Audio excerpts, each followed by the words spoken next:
Finance Committee to order. We have a quorum, Mr. Weezar, Mr. Rosenthal, Mr. Smith, myself, Bernard Parks as chair. I'd like to go through the agenda.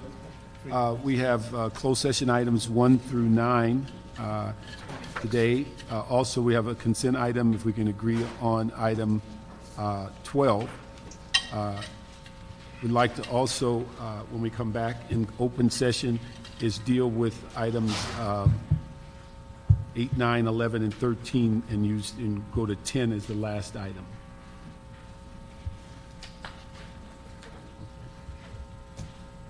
All set? So we go to closed session. Okay, great.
Regular meeting of the Budget and Finance Committee.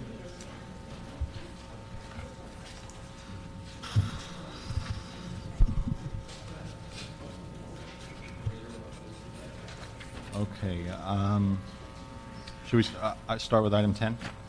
We have to do 8 and 9, but we're going to hold 10 to last. Okay. Items number 8 and 9 are city attorney reports relative to outside council expenditures. Yeah, we'll move both of those items.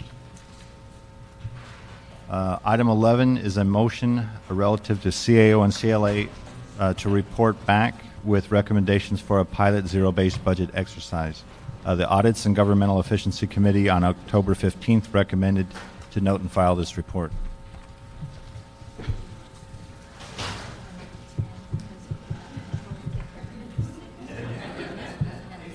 Make sure you take off that other hat. Yes, sir.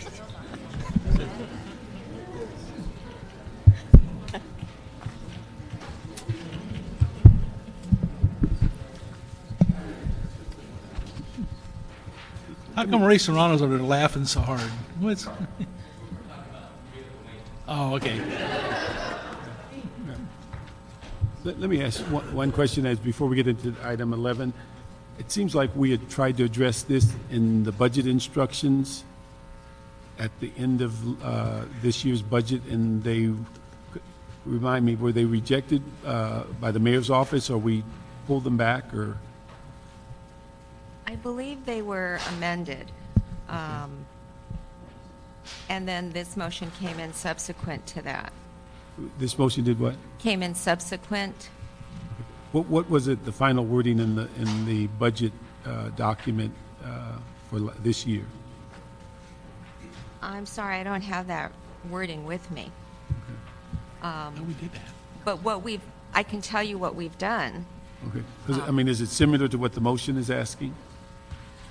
It was similar, but the motion goes into much more detail as to what zero-based budgeting, whatever we take on, should be doing. Okay, so the budget instruction wasn't as in-depth as the motion? Yes, Okay. yes.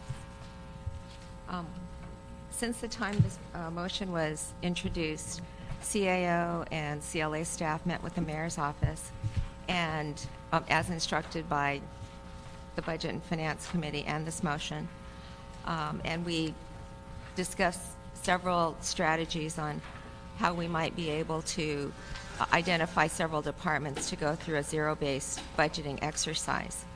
However, we haven't been able to get together to actually decide on several different on what departments that would be.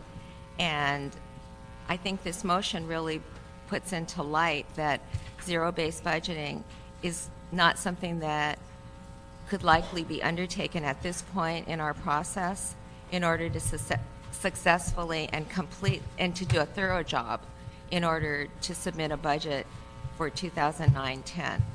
It's something that I think in the future we should definitely undertake.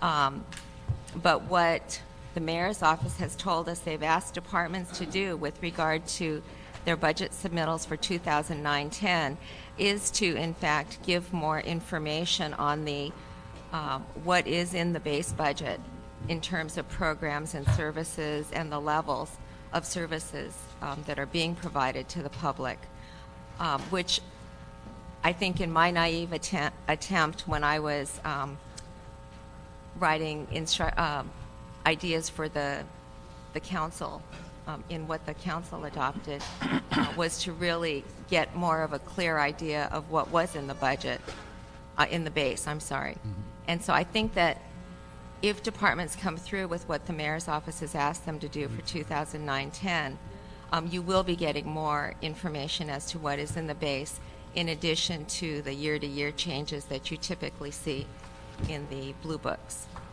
that are part of the budget submission. I would also add that the mayor's office did release a zero-based type exercise just within the last week on the stormwater funds, and they are contemplating doing a zero-based exercise on the contractual services account in the city as well. Is there someone here from the mayor's office?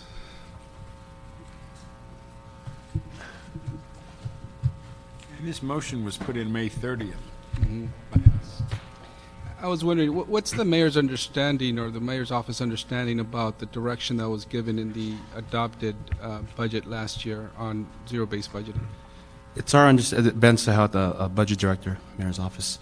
It's our understanding that the instructions asked the departments to, and then we subsequently released a letter from the mayor on the budget policy instructions for the fiscal year 09-10 budget proposals, that they do a base review of their budget, not necessarily a zero-based budget, as I think was reported at the Audit and Government Efficiency Committee. A true zero-based budget approach, not only being time-consuming, I think we felt that at the present time did not have the true knowledge, understanding, and capacity to undertake that at a citywide level. Instead, we chose to approach approached the issue by asking departments to submit additional information about their base budgets, not necessarily a zero-based budget approach, but at the same time, it is our hope that what departments submit, which will be coming up on December 8th, does provide us a lot more information about their base budgets, because that's essentially where we want to go. And so what did the last year's budget document say about zero-based budgeting? We're trying to figure out what was the direction given. I believe if I'm correct, and CAO or CLA can correct me if I'm wrong, what eventually ended up being the language in the budget was for us to get together and discuss a more strategic review of the budget. I'm not sure if it necessarily identified the strategic review as a zero-based budget review. Well, I'm at a loss because this committee discussed at length throughout last year's budget process about the importance of doing zero-based budgeting, and we all complimented ITA for the work they did in coming up with some substantial savings in their own budget about when they went through this process. So I think the conversation at that time was that we should undertake this while recognizing that it is a time-intensive procedure, that perhaps we start with 2 or 3 departments. That's the direction we were going, and I'm not quite sure where we went to a different direction, but here we are today looking to find $55 million with a $110 million deficit for this year, possibly $300 million for next year. We all say we want to find every penny wherever that in every department, but yet we, I think, lost an opportunity by not taking the direction seriously and saying, let's do this. We could find several $1 million here. And it is going to be a time-intensive procedure. I recognize that. I also recognize that perhaps we need to contract out to get the expertise to advise us. It's not an easy process. It takes a lot. When I worked in the state legislature, we undertook this process in a couple of departments, and we recognized that it is a different way of thinking about budgeting procedures, and that perhaps we should bring outside help.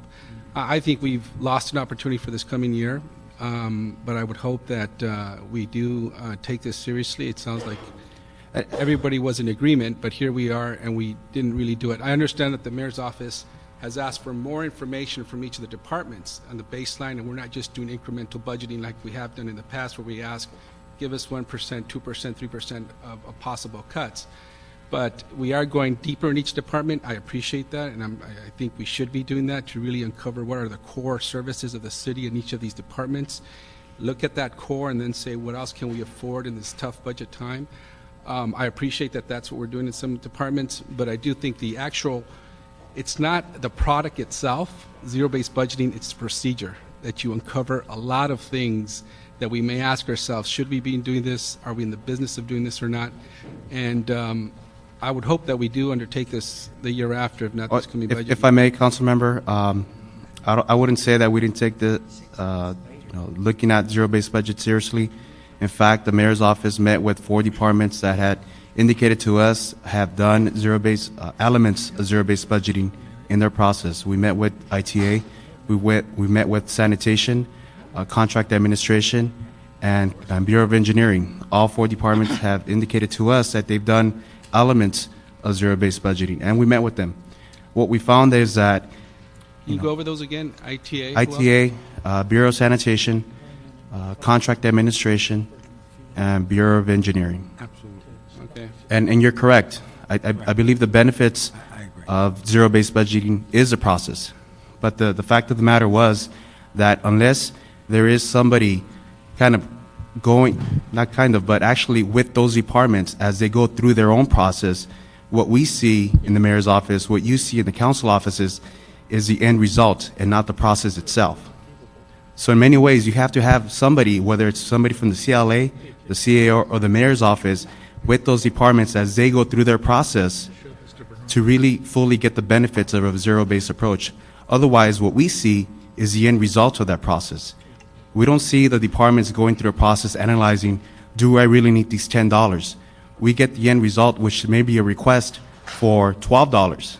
Well, we come back and say, well, where are you coming to, with this request for $12? Well, we did our zero-based process. We found that we could use this $10 somewhere else, and the net ask is $2 for this other program. Well, that's not really helpful for us because we weren't there to see that process and to get kind of that analysis as the departments were putting together their budget submittal. And so that's kind of the understanding that led us to rather make departments go through this zero-based approach, do more of a broader base budget review, but understanding that zero-based was still kind of something that the mayor and council members wanted to undertake. That's exactly why we chose the Stormwater Abatement Fund as kind of the initial pilot for us. So you are going through that process in the stormwater abatement. Yes, and that particular fund is a department it's a multi-agency fund, so to speak. It's managed primarily by the Sanitation Bureau, but there are a number of other departments that tap into that fund, which we felt was a way to get a lot more departments kind of involved through a zero-based approach in a pilot sense. And how big is the fund? The CAO knows that information. That'd be great.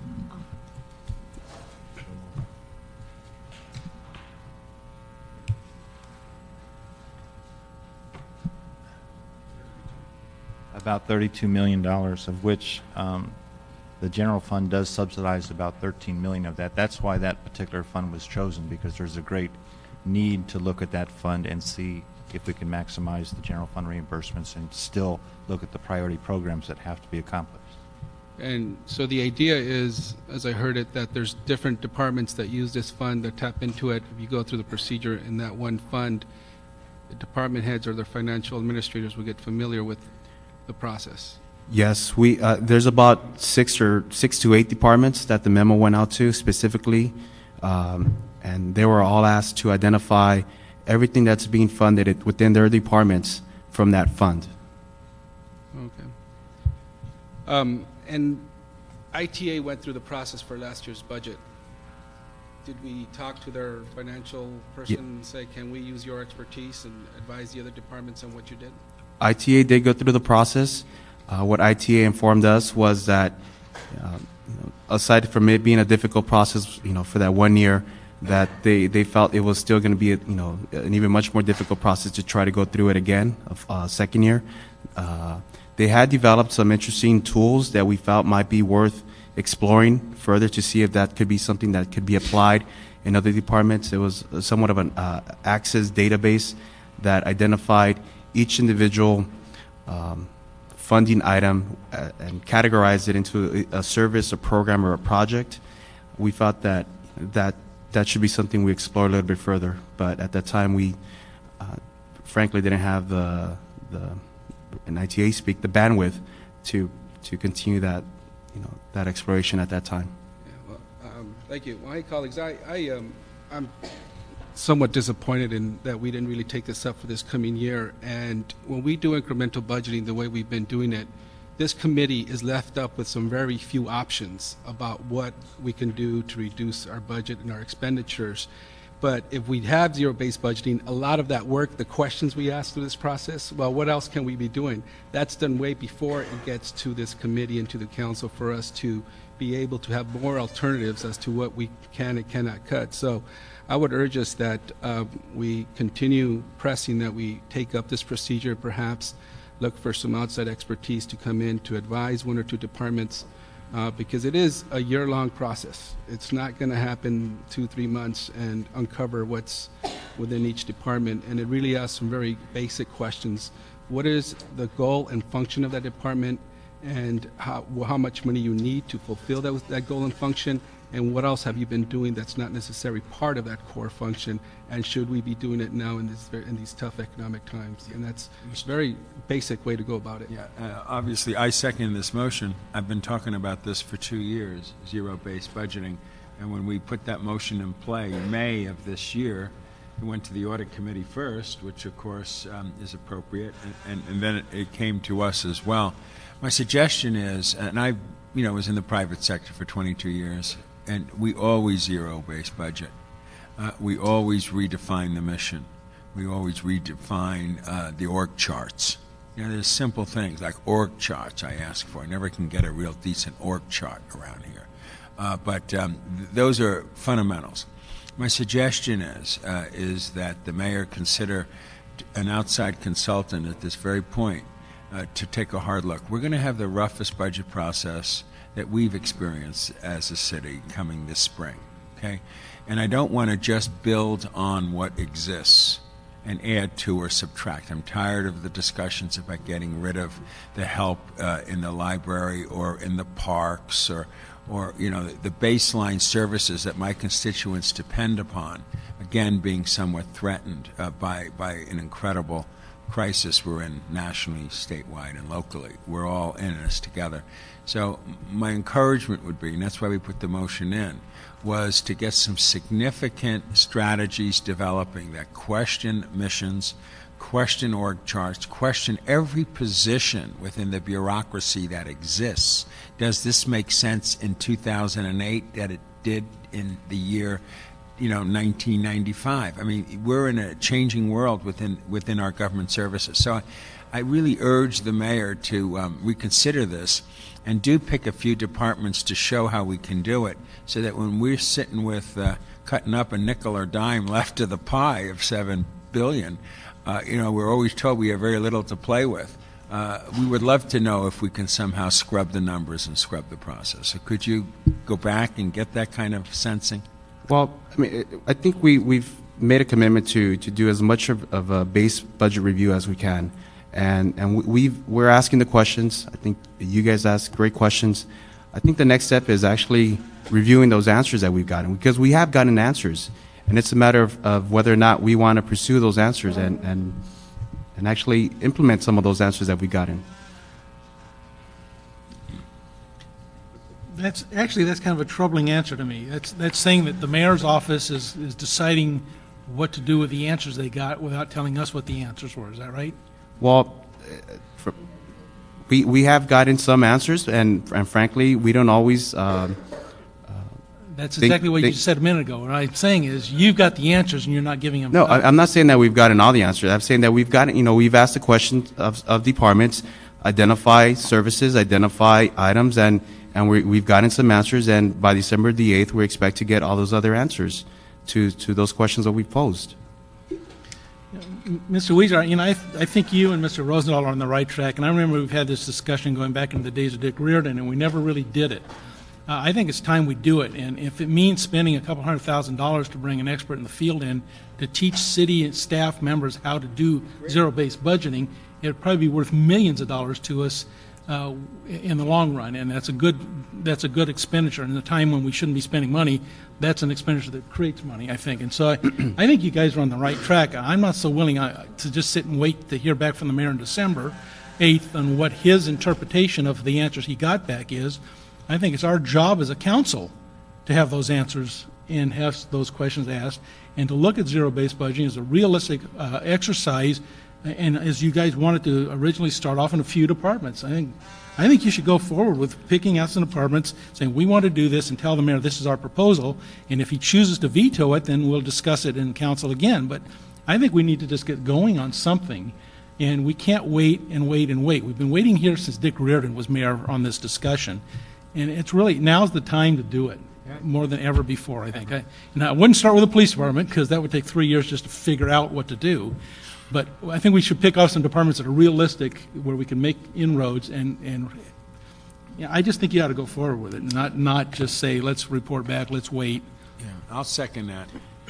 If I could just clarify, when I said that we've gotten some answers, I was more referring to the fact that departments have, in many cases before, even this year, have identified items for us to consider for service reductions. And so to the extent that departments had done a review and identified a service. That's not zero-based budgeting. That's a department general manager saying this is what I can live without.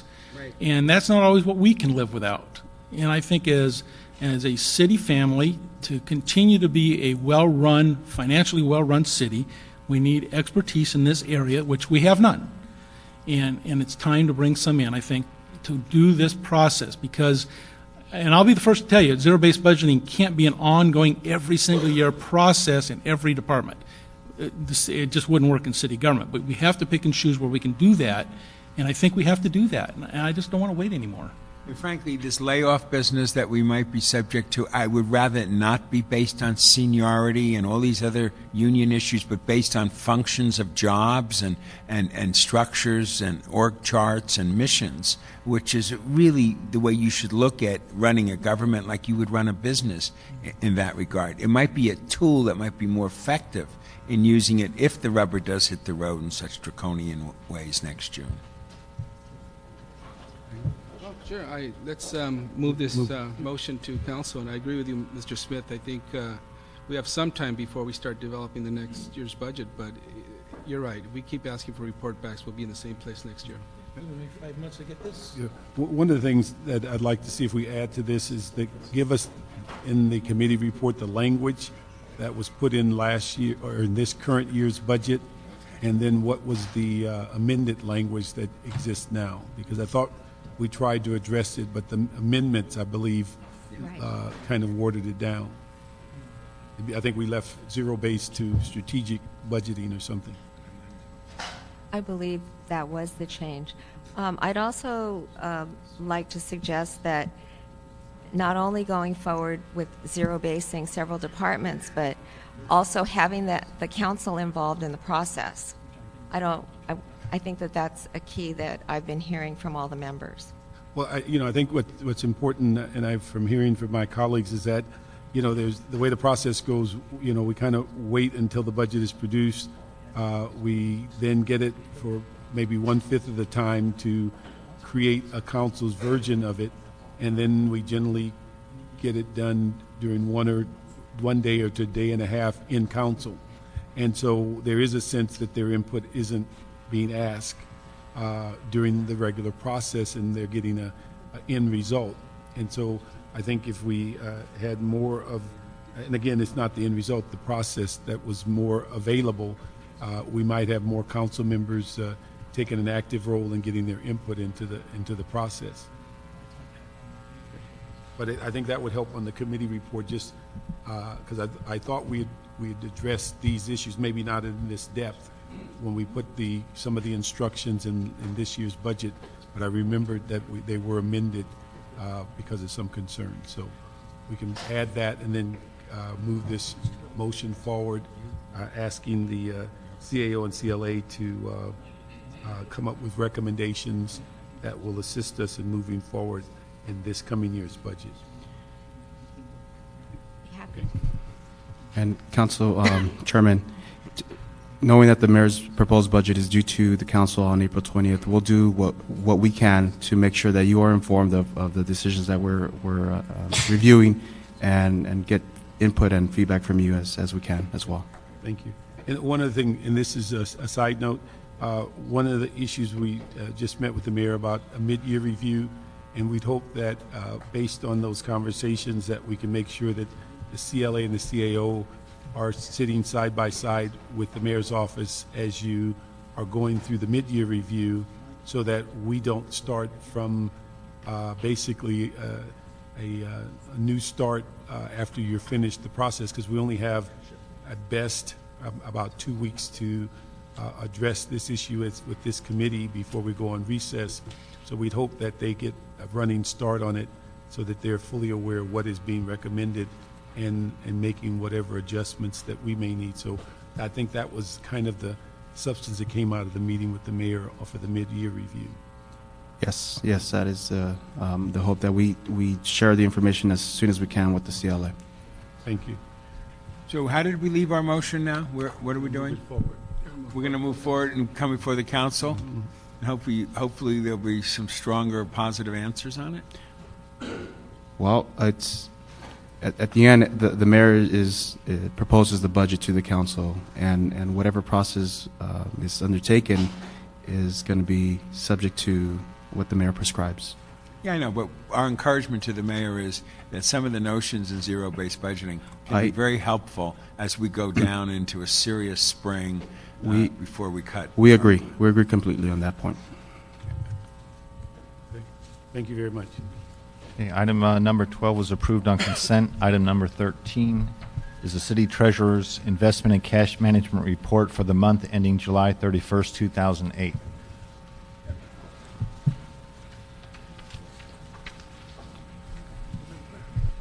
Good afternoon. Good afternoon. Wait a minute. Oh, okay. Mr. Quist, why don't you come up on this side and make your comments before staff starts? Jim McQuiston, I certainly agree with the committee on this, but I do want to say that, as you know, I've been a management consultant now for almost 50 years. I'm not proposing to do this kind of work, but I am doing it pro bono on 2 of these departments now, and they are cooperating with getting some information. The memo that I sent you on item 10 also refers to that at the end, that things have to be done differently in the city. And what I've heard from different departments is that there's so much inertia, any one individual in the city can't get anything done. But that was the reason that I'm trying to take the bull by the horns and doing it from the outside. Which 2 are you looking at?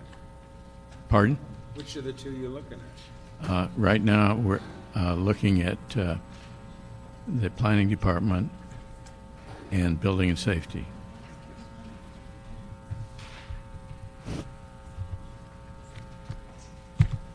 Okay. Good afternoon. As always, we're happy to address what's in the report, but I think it's more important to tell you what's going on now. I do also want to announce that because of the need for more timely information, we're going to be reformatting the report just to do investments, since we have a standalone system that we can report investments on a more timely basis. So we'll be splitting that report in order to have more timely information to the policymakers. Will that be pulled out or separated from this report? Or Yes. Okay. And where are we on that, Hal? We currently have created drafts for the September report and October report, so it's very much forthcoming. Okay. So we would hope to deliver that on a more frequent basis. We're going to clearly label it as unaudited, but reconciled to some of our other standalone systems. And that should give you more information. It's been a interesting month again. We're still doing, okay. We are still running ahead of our benchmark for this fiscal year. We're only human, though, and we can't control the, I think, irrational fear in the marketplace. There are some very, very good companies out there that are taking a beating. But I'll turn it over to Hal to talk a little bit more specifically about what's in the portfolio. We're still comfortable with our strategy.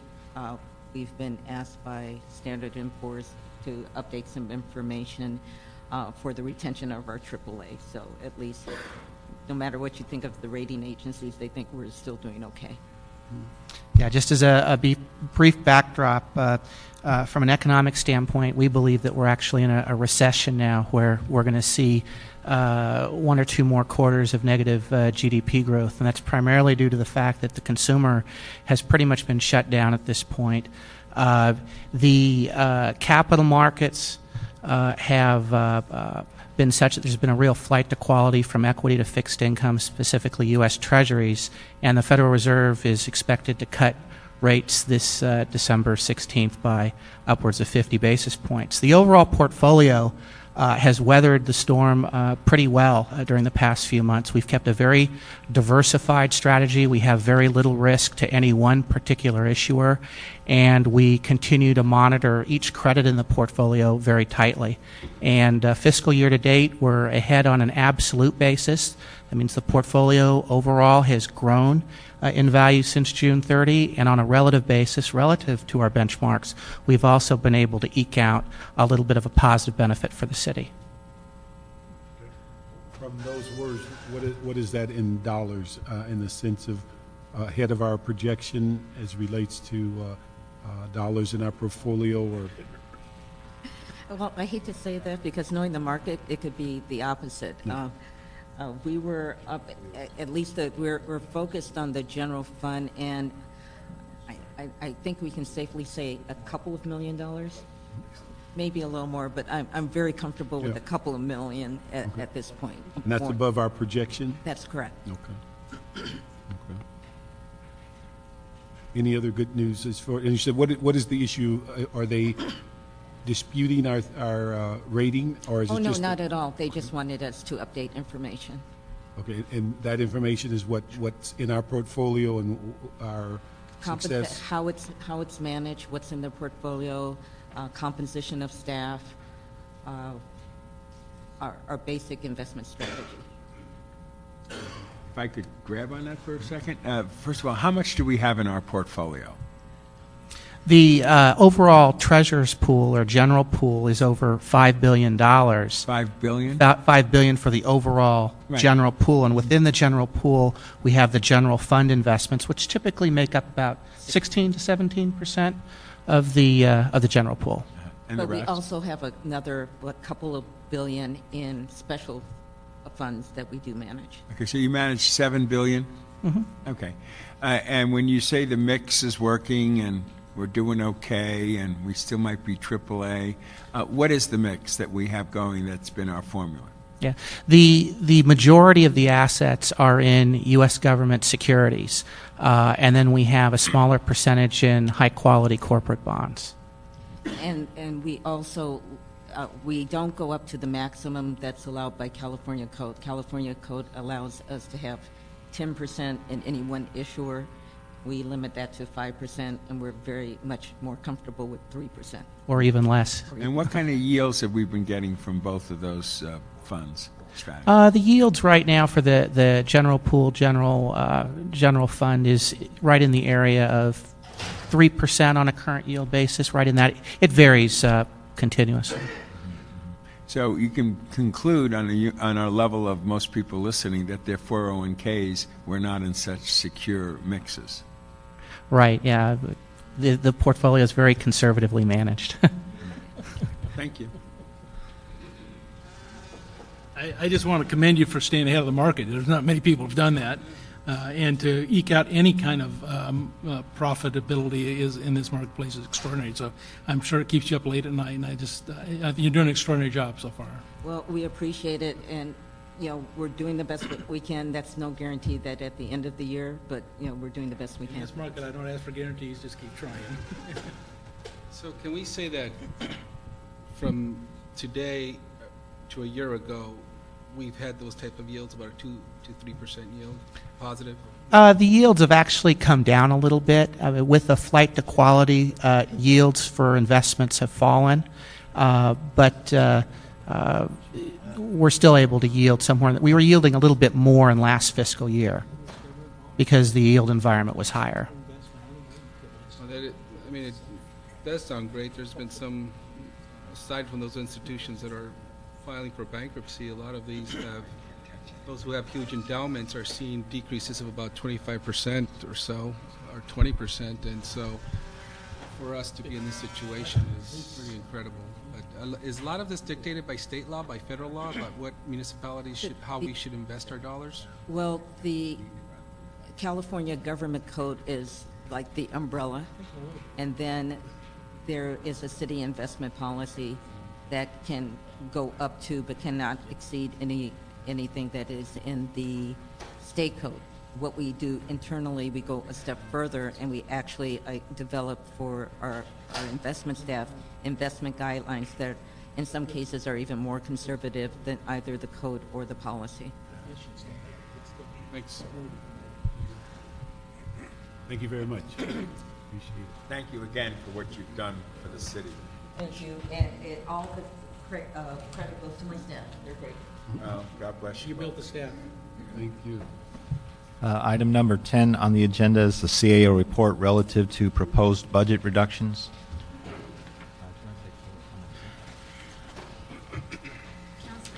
What's this? We'll go ahead and take public comment first. Just 10? Item 10?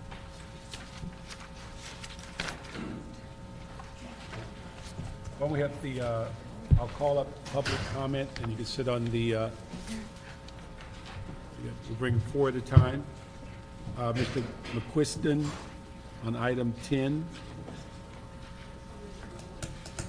And also, do we have a representative from Ms. Gruhl's office? Okay, come on now. and also Estela Lopez. And Kurt Smith. Okay, Mr. McQuiston, Jim McQuiston, you have a chair here? you know, when I first started looking at the city's budget and looking at the financial management system, I thought, wow, how can I give them some money and let them manage it for me? They've done a very consistent job for a long time. But I know also I have been a supplier to the city, and I'll never sell anything to the city again because they're so penny pinching and cheap, and they never pay on time. The reason is they're managing the finances a little bit overzealously, I think. I do want to say, though, on this, the report is still out of balance. And although it's out of balance just a little bit, I am surprised that they didn't try to balance it up. And I do believe that, as I say, my prediction of 300 to 400 million, if nothing is done, will prove accurate come the next June 30th. So I am concerned that something more has to be done.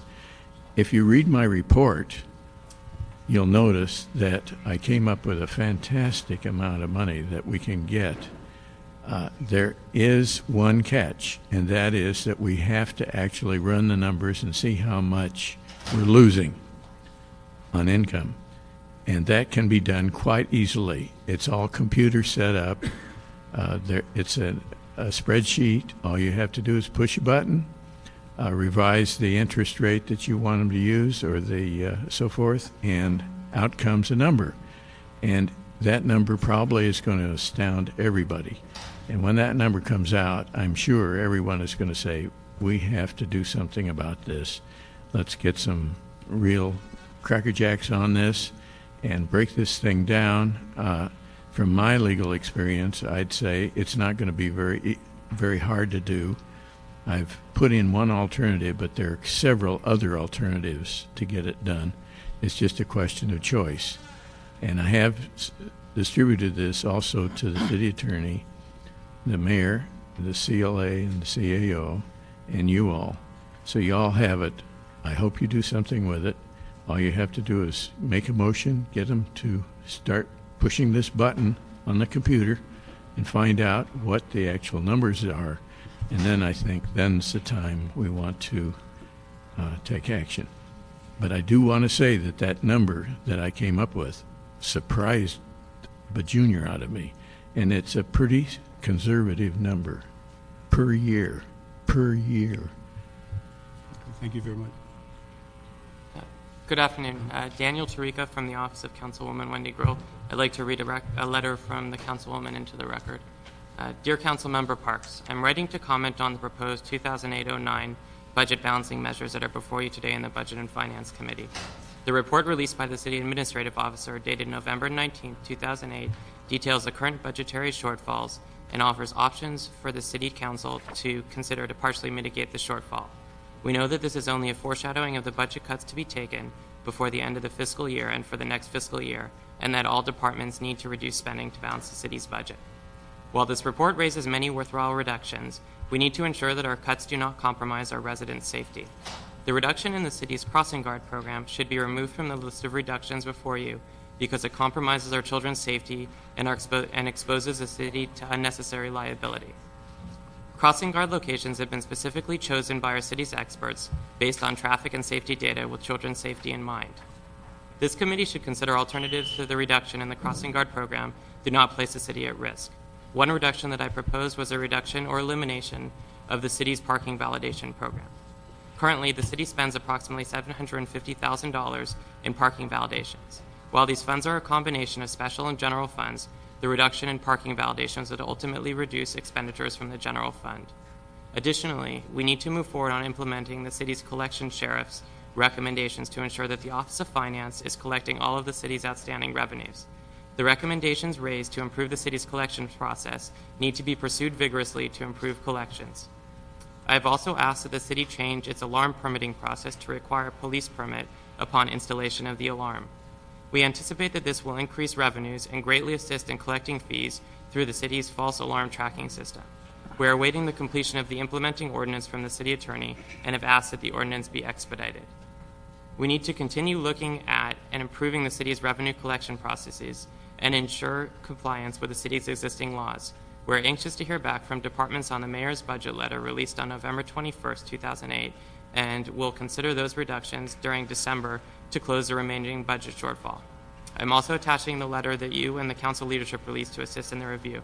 Again, I urge you to consider alternatives to removing the city's crossing guard program. Sincerely, Wendy Grohl, President Pro Tem of the LA City Council and Vice Chair of the Budget and Finance Committee. Thank you. Council members, good afternoon. Estela Lopez, Executive Director of the Central City East Association. We provide services to 3 business improvement districts in the downtown area. Given all that's before you today, this may seem like a relatively small question in front of you, but just wanted to make sure that you realize that the Office of Community Beautification and the request for reduction there in the amount of trash bag liners that are provided to the business improvement districts may seem small by comparison, but it is hugely important for the work that we do in taking the trash off the city streets. Close to 200,000 bags is what our association uses every year, and you can only imagine the cost of that to the budgets that are already set 5 years in advance to us, and the tons of trash that we help the city pick up every single year.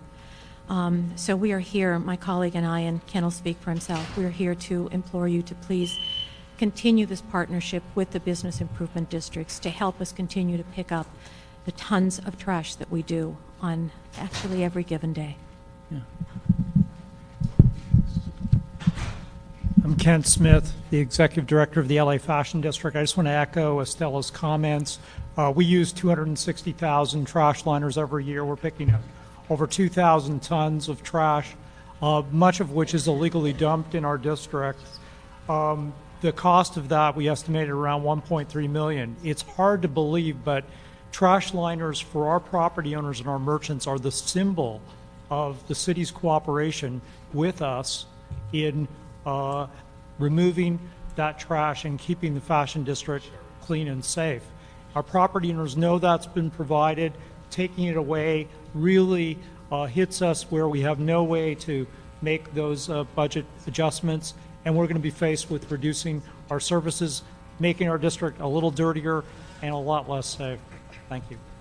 And if I could just add, when it comes to downtown Los Angeles, especially in our district, and Ken's on the border, it's not a question of community beautification, it's Skid Row. It's a question of health and safety. Mr. Chairman, may I ask them a question? First of all, I've seen a huge difference in what you do downtown, and I see your crews out there at 6 in the morning cleaning up, and you just do a great job. Somebody said to me last year sometime that the deal we have with you requires you to give the trash to the city trucks, and they charge you more money than you could get in the private sector. Is that correct? Our trash, we hire a private firm You do to take private. it away. We do it. Okay, so all we do is provide you the bags then. Yeah, you just provide the bags. We have to get our trash over to the transfer station. We pay all the full rates. We're paying $110,000 every year in dump fees to the city of LA for hauling illegally dumped trash in our district. So you get a huge benefit out of our service. So what's the cost of the plastic bags? We estimate that the cost is roughly for us in the neighborhood of $50,000 a year, and $50,000 a year is a maintenance person on our team. Same for us. Thank you very much. Let me ask the next 4 speakers to come up. General Jeff, Jason Elias, Cheryl Parisi, and Teresa Sanchez. May I? Yeah, go ahead. My name is General Jeff. I'm a community activist in the Skid Row area. I'm also on the board of directors for the Downtown Los Angeles Neighborhood Council. Now, as a community activist, I've also organized various community cleanup efforts in regards to the trash in the area. Now, years ago, The city moved away from the actual hard aluminum trash cans for fear that the homeless people would use bonfires. Now they use more of the wired style of trash cans, and the trash can liners are that much more important because they help to contain the elements of what in the can. Seeing that I'm in the Skid Row area, there's a strong presence of heroin in the area, so therefore there's a lot of discarded needles and syringes in the area. With the increase, as you all know, there's an increase of families coming to the area. We've got a higher concentration of children, and the children playing on the streets, they could be highly exposed to these same needles. The fact that these needles have the orange tip, which kind of draws their attention as a potential toy, is a separate issue. But also, there's just in closing, there's a strong presence of vermin in the area, and all it would take is just for the vermin to get poked and infected, and with them spreading around, it could be a strong cause for a disease and epidemic in the area. The fact that we've got a lot of homeless persons that recycle, they only, especially those on GR, they only get $221 a month, and so they need to help subsidize some type of an income, so they recycle a lot. So without those trash can liners, they really, they're exposed to a lot of other dangers. So I definitely am opposed to any budget cuts for the trash can liners. Thank you. That's why we start right here and go across. Good afternoon. Thank you. My name is Cheryl Parisi, and I'm the Executive Director of AFSCME District Council 36, and also the Chair of the Coalition of LA City Unions. I just want to keep my remarks brief. First of all, let me remark on an issue that was just raised, which is the concept of zero-based budgeting. We think it's absolutely the right thing to do. The Coalition is very interested in this idea, and the extent to which we can be a partner in the analysis and zero-based budgeting, we're there, something that we very much think the city needs to undertake in a serious way to really evaluate the services that are provided, and ultimately we think commit to quality public services. And that segues into my next concern is the services that we see cut in this report, again, are services at the front line performed by the lowest paid, least expensive workforce in the entire city of Los Angeles, and services that are direct services, crossing guards, all of the services provided by the part-time workers in recreation and parks, child care services, programs that keep kids off streets and keep our communities safe. We ask you to please find alternatives and do not make cuts in these areas. These are the most cost-effective workers in the city of Los Angeles. And thirdly, I really encourage this council to work proactively with the Los Angeles congressional delegation to ensure that Los Angeles receives significant dollars from the stimulus package that is currently being considered in Washington, D.C. We think that Los Angeles is the second largest city in this country, should be a leader in making certain that monies are coming to local government to prevent layoffs, maintain services, and maintain the quality of life in our communities. And we would really encourage you to be highly proactive in this effort, and it's going on now. Thank you. I might say we are, and we're very excited about it. Both the county and the city are working together very closely on Measure R and getting some, stimulant money out of that. Today we just did a press conference on solar energy, and we'd like to get support on energy independence in America and get support on that. We're all on the same wavelength with you about that. Right, and I also want to urge you to work with us as a partner in figuring out what everything costs, everything we're doing, how we can do it better, and as a partner, when we go together to Washington, we both have large national organizations that are working on trying to figure out, Teresa Sanchez, SEIU, Local 721. And we also believe that we need to look at how we're spending money on everything, but we also believe that people who work in the parks and libraries and clean buildings are part of the bottom line public safety and service to the public that we can't afford to cut, because any hour that's cut from those direct frontline services are less direct service to the public or constituents that depend on those services. We really believe parks and libraries are part of public safety. We really believe that we have a lot of good ideas about how the city could do things more efficiently, and we certainly have ideas about projects that could put the city of Los Angeles in the forefront of things like green technologies and building. That could be demonstration projects for the country that would be good candidates for federal stimulus dollars if we can package that together and be a leader in that effort. And so we want to work together with you to identify those projects. Jason Elias, also from SEIU 721. Just to sort of pinpoint one of the points made by both of the speakers here, the maintenance workers in recreation and parks, about 42 slated for layoffs, as well as another 150 slated for hours reductions. What this means is 1,627 maintenance hours per week being cut from the parks. That means 3,200 bathrooms not being cleaned every week. It means 1,600 sandboxes not being cleaned. By the same token, 4,700 hours of both recreation, Cheryl's members, and our members, which performed the low level of maintenance. It means a lot to the city. By the same token, this hours cut, these folks make $12 an hour. It represents 25% of their take-home pay per week, going from $1,000 every 2 weeks to $700. You know, it means a lot to them. It means a lot to actually working class folks who use the parks in the city of Los Angeles, especially in economic downturn times. It means those parks won't be providing those services we need at precisely the time we need them. So, thank you very much. Thank you. We have the city staff come up.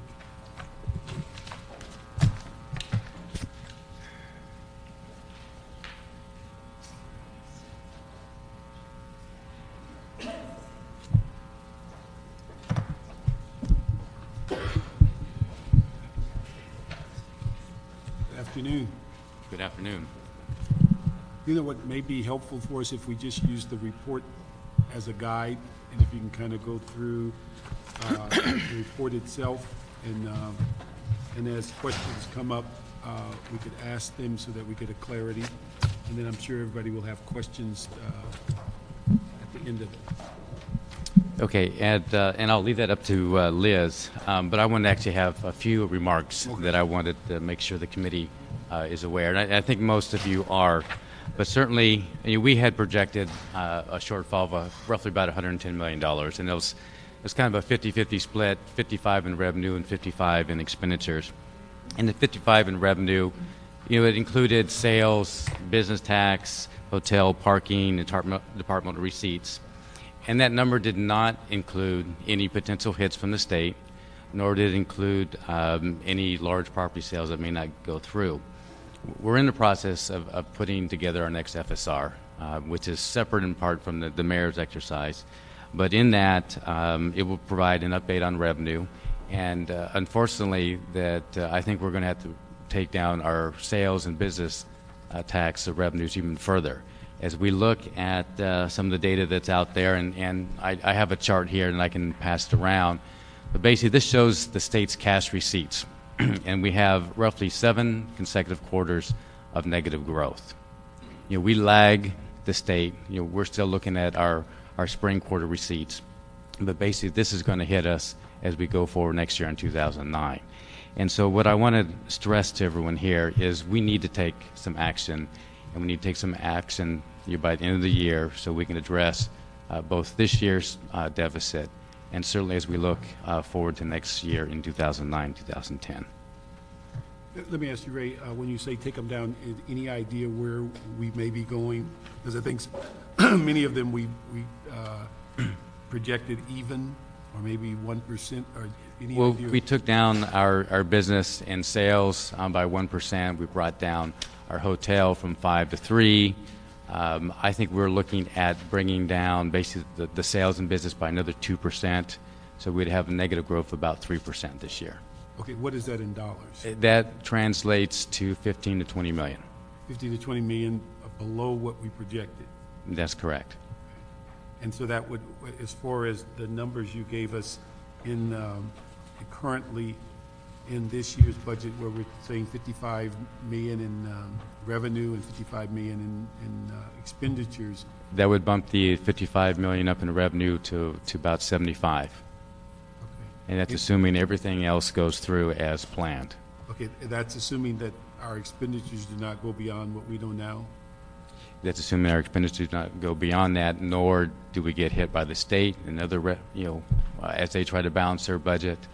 That's some big key questions as we go forward. As far as the likelihood of the state coming back with their special session, is there a likelihood that we're going to have other resources taken other than the CRA money that was taken earlier? There's always that possibility. Certainly we have some protections because of the Prop 1A. We do have some protections there. The Prop 42 is always one that comes up, even though the state would have to pay us back. But that's certainly likelihood. They borrowed gas tax money. I mean, that's always an option as well. There's other grant fundings, money. There's the local public safety money. Everything that has been put on the table before is an option. We're not aware of any specific proposals that just before us now, but certainly we have to be leery of all of those. Okay. Anything that's coming from the federal that should also concern us? From the feds, no, nothing I'm aware of. Yeah, just one general question. As I look at your recommendations, I continue to be amazed that we continue to not talk about the 800-pound gorilla in the room, and that's police and fire. 70% of our budget is wrapped up in police and fire, and I see nickel and dime adjustments of buying cars. We want to put all the displacement on the back of the lower-income employees that work for Rec and Parks and other departments, and we won't talk about the police and fire department. We have a huge expense in the fire department in constant staffing. I don't see adjustments to that. We have a huge expense that continues to go forward on hiring police officers, and while all of us support the mayor in that effort, this is not a time to be hiring new people. This is survival time. This is to keep our nose above a water line, and we continue to talk about hiring more cops, and we continue to ignore the issue of the police department here, except for not buying 65 police cars. That savings in the police department is less than a percentage of the department's budget. Where's the real discussion of this budget? Where's the real discussion of the whole budget? Not just a few small departments that you're laying all the effort on. We're talking about not giving trash bags to cleaning up an area, but we won't talk about the police department. Why? I don't get this, Ray. I'm sorry. I just don't get it. Well, actually, I think it's a very good question, and I think we need to put everything on the table. As you know, this report, this does not close the hole. I mean, it's only part way there. We It's have nickels a long and ways to dimes. go. We need dollars. Exactly. You know what? Here's an example. We've been talking about the 18 EMS captains that was approved in the budget. Mm-hmm. I'm sorry, the fire department hasn't moved those people. Right. That's costing you money. And we keep constant staffing them. And it keeps constant staffing. You could look at other cities across the nation. Folks have looked at fire and they've decided, for example, I believe New York has decided to park resources in the department. Yeah. That is an option that we could look at. We could basically What now? basically park resources. Basically, we could. And some departments are actually closing down stations, I've seen. That is correct. It's not a road I want to go down, but. But you're right. That is an option, but that's how serious we are. New York actually canceled one of their classes for police officers. That is something that I think we'll have to look at and put on the table. It is, When? as you mentioned. When is that going to happen? I think that becomes part two. Part two in FSR, mid-year FSR? I think it's something we'll have to look at in the mid-year, yes. Actually, this discussion is part of this So discussion. you're Maybe saying not this today, discussion is just a primer to what's coming up next month? This is just only a temporary small fix. portion. Yes, like I said, this is only halfway there. We need to go farther.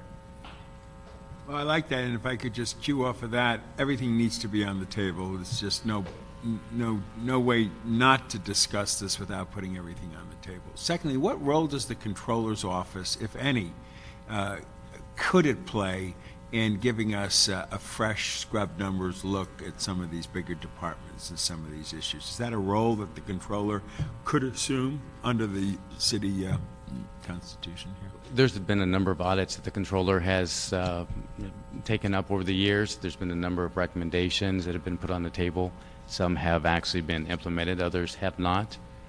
But is there certainly I think the anything going controller on would. now that we could use within this process here where we're trying to scrub the numbers? Some of us believe, we all seem to believe in zero-based budgeting as a solution. Some of the more in-depth looking at a bureaucracy situation, because I can't tell you how upset I get when it's the little people who lose their jobs, potentially, the ones who are actually providing the service that the constituent pays their taxes for, is just unacceptable. And so somebody, be it an impartial kind of role, needs to come in and take a look at the overall, $7 billion and what it means and where it goes. I mean, I would think this is the perfect time for those kind of numbers. Is that at all possible with the controller's office? I think the controller would be very happy to come and sort of present some of the ideas, some of the recommendations that have come out of her audits. Let me ask you. And without further introduction, voila. Good afternoon. You got a new look, Laura. I certainly do. Thank you very much. Rushmore Cervantes with the City Controller's Office. As Ray was indicating, there are a lot of audits that are out there with outstanding recommendations that have yet to have been implemented, or for that matter, may have not even been heard by the committee and council.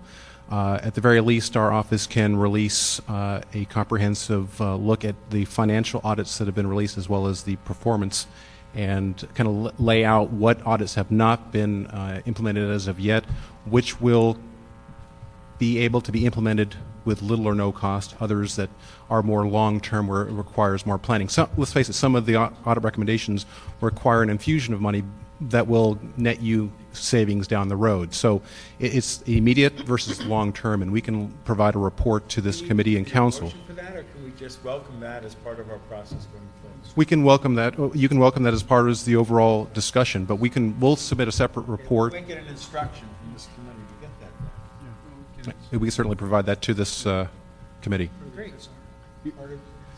One of the things that would be, I think, helpful as opposed to going through each audit is if you could call out those things that will be labeled cost savings, those things that may produce more revenue, those things that are longer term, to where those recommendations would be the meat of what we're looking for, instead of having a pile of audits that we'd have to call Certainly. through. We'll prioritize those and look to see which ones can be implemented immediately. We'll have the most significant fiscal savings to the city.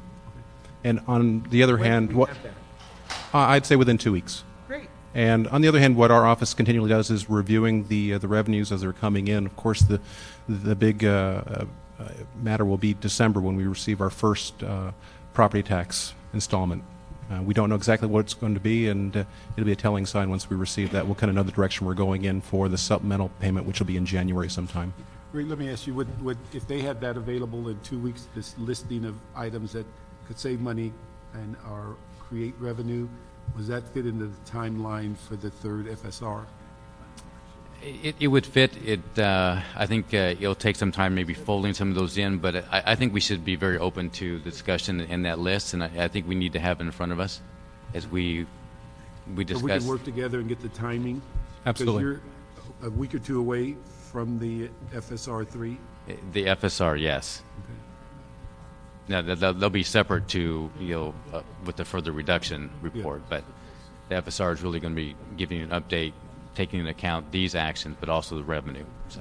Let me just say one thing, and I agree with Mr. Smith's comments, but one of the things I'm concerned with as I read this report this morning is that until we really look at personnel, where the real money is and the cost, that we're basically looking at nickels and dimes, and whether we'd make these same decisions if we knew what the larger issues were that we could retrieve real dollar savings. And I'm just wondering whether, when we're talking about trash bags and things of that nature, would they even be in the discussion if we talked about, say, a freeze that did not hire between now and June 30th, or hired minimally through those months? Would that be even a discussion to talk about trash bags or tree trimming and things of that nature? I actually, to answer your question, I think actually if we had a hard hiring freeze, that it still wouldn't be enough to close this year. I mean, what we've recommended in this report is keeping departments at a constant level, meaning if someone attrites, they can hire. But we know we're going to have to go farther, and I don't think just shutting off the spigot, so to speak, is going to go far enough. There's one thing I didn't understand in some of the recommendations. You said higher attrition. What seems like the attrition is where we would save money, is that we would have to go below. That would save additional dollars, that's correct. Yeah, and so if we're hiring to attrition, it looks like we're breaking even as opposed to culling out real dollars. That's true. Now the other point I'd like to make on the attrition is we've been cutting around the edges for a number of years. I mean, we're down to the bones here. And so if we are going to allow departments to attrit and not fail, it is going to translate into a service. And I think that's what's really important, is we're at the point where we need to prioritize what we're going to do, what services we're going to provide. And public safety has, for the most part, been off the table at this point. It's time to take a look at them and put them on the table, because as you're right, we're looking at rec and parks and some other things, but 70%, as you pointed out, is police and fire. On the when is the FSR coming out? We're trying to get that data together and out in the next couple of weeks. So we'll hear it in the next 2 weeks or so. And that's going to be more focused on giving you sort of an update on revenue and trying to fold whatever action gets adopted here into that. Okay, and the purpose of going through this process before the FSR and not taking up the $110 million at the FSR, can you articulate again why should we do this beforehand instead of seeing the full? Because in the full FSR, you're going to bring forward other options. So instead of seeing everything as a whole, why would we do this now? And I think based on the hole we had in the second FSR, we needed to get some options out here before you in order to address the shortfall, because we knew there wasn't any upside potential. It's all downside risk. We did not see any silver lining. We wanted to get something to you to act upon. The third FSR will then take into account whatever action you adopt, plus give you any revenue updates. And like I mentioned earlier, it's not going to go get any better. We're probably going to bring down the revenue some more. And then the mayor's office, in conjunction with our office and CLA, will have yet another package to try to close the hole. And the redirections or savings or cuts, whatever you want to call them, that are proposed today, those will take effect January to June of 09? Is that? We'd like to get those, yes. That's what you anticipate. Just quick. not immediately. So let's say the council takes this up next week. It's not immediate. It's from anticipated expenditures from January 09 to July of 09. For the most part, yes. But what's very, very critical is we've made assumption on hiring. That message has to go out today. We cannot wait till a few weeks, because our projections are based on data through the end of October. We're now towards the end of November. Some departments have hired. That message needs to go out today. Yeah, I mean, that message makes sense, but I just want to be clear about a couple of things, like, for instance, cross guards.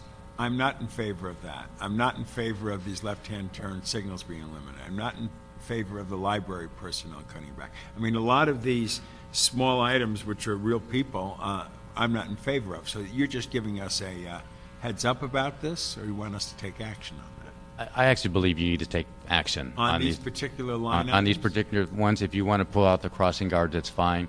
The library, I believe, is actually okay. We're expecting some additional property sales that would mitigate that. But there's nothing magical. There's nothing magical about the $54 million on the table today. If we come up with 40, yes, we're 15 million still, or 14 in the hole still, that we still have to come up with the FSR. But there's nothing magical about that. I mean, that's correct. Am I right? Okay.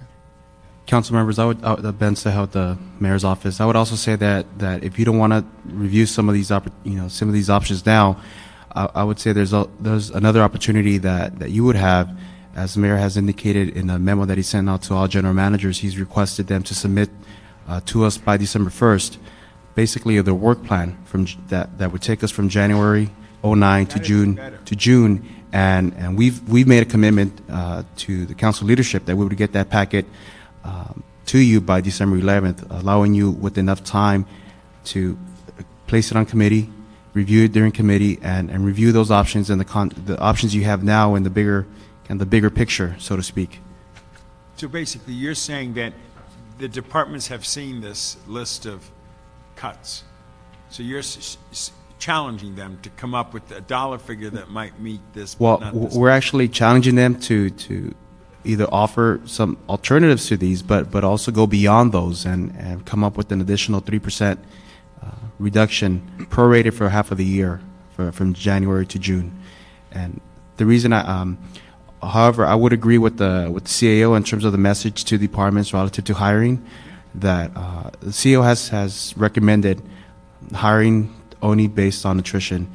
And I think what was the message that we wanted to get out in the memo that went out from the mayor's office was that we have to go beyond just that. So to the extent that a department has somebody leave due to retirement or they went out elsewhere, that doesn't automatically mean that they're going to be able to backfill that position. So can we somehow talk about a freeze? Is that what he's suggesting in that language? Let me ask, what was the committee, Ray, you were talking about that was recently developed?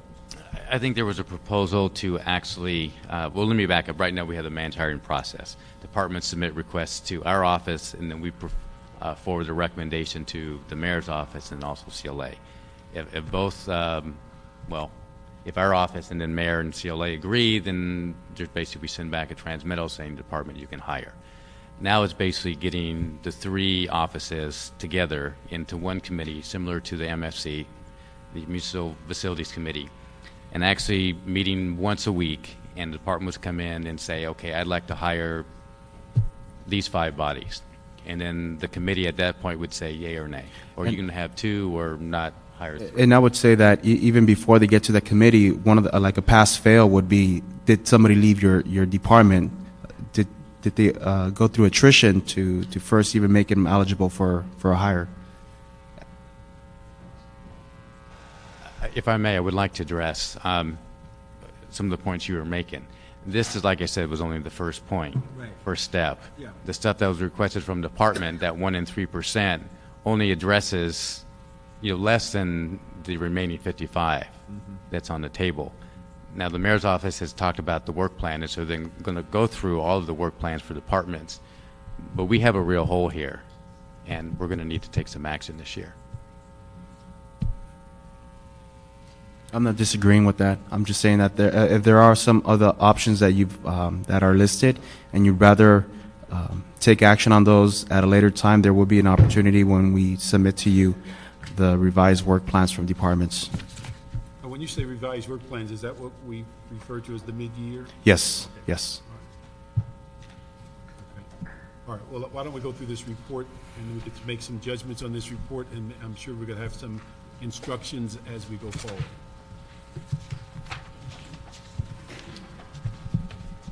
Elizabeth Lee of the CAO's office.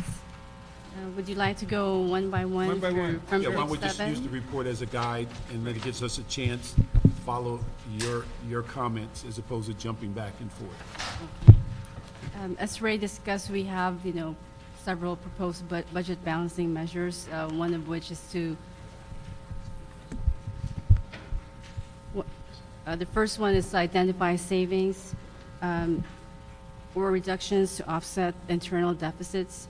The first one we have which is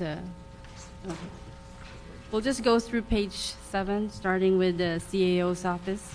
Okay. Let me ask you, could you kind of give us a summary of the page 1 through, before we get to the recommendations, just so that we're following the logic?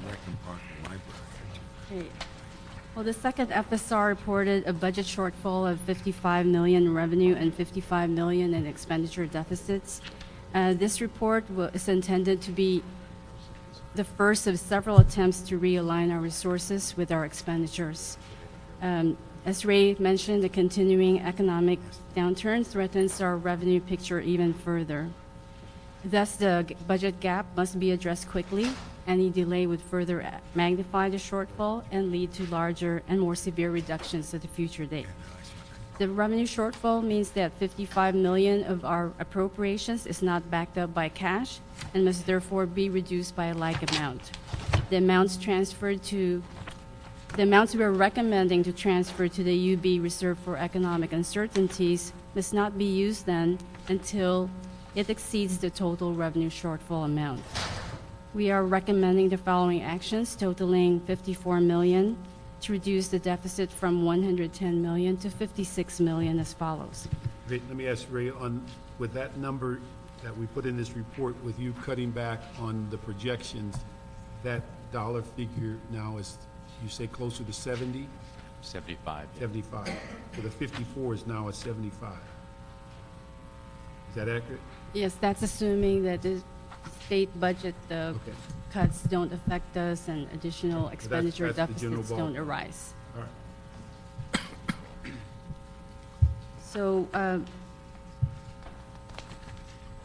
well, to address the budgetary gap, we reviewed all the deficits initially reported in the second FSR. We found that these were primarily anticipated salary appropriation needs or deficits.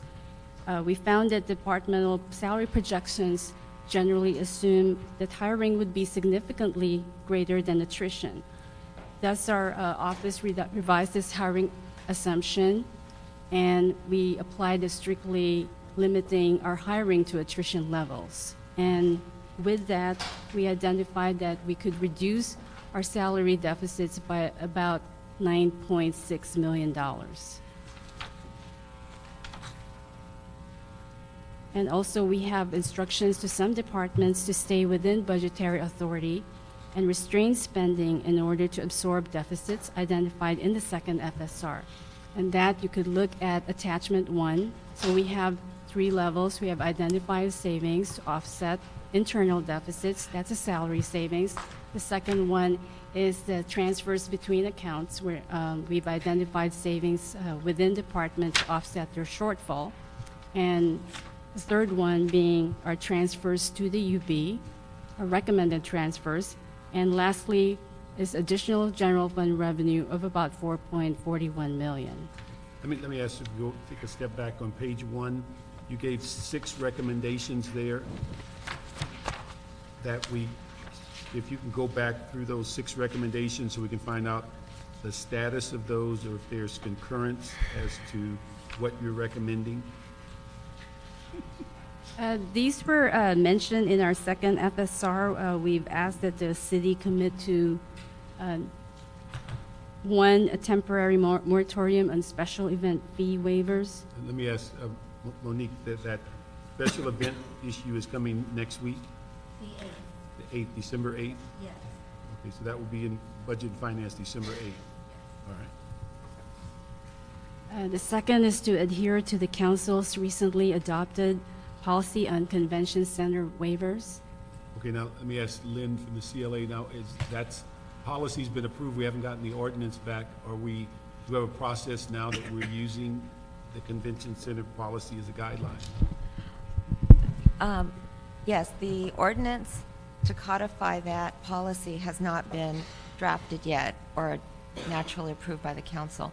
In the interim, we've been working with council offices for the CAO and CLA to review those requests to see whether or not the waivers requested meet our policy that was adopted. So they will get a review before they get on council agenda? Yes. Okay. All right, so Or I think- before it comes up for a vote if we don't catch it beforehand. Okay. So the thing is, we're complying with the policy that we have approved?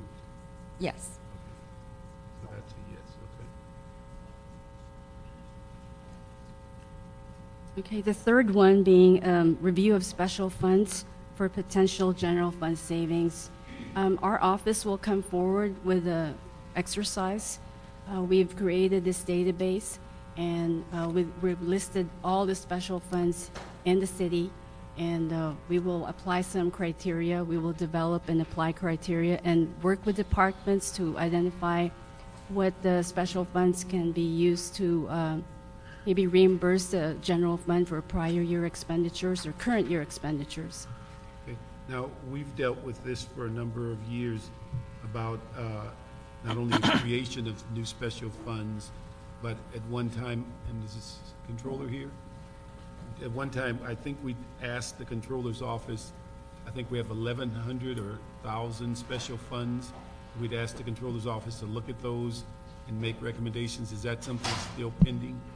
Each time they come forward with requests to establish special funds, the controller does make that review and provides their But input. not the new ones, the ones that are in, I thought we asked for a review of the existing 1,000 funds that are in place. The instruction to the controller's office was to review the new fund requests, not to go back to look at the 1,000-some-odd trust funds. What we do is when we do receive a request for a new trust fund, we look to determine the purpose of it, will there be a dedicated funding source, and essentially provide our recommendations from there.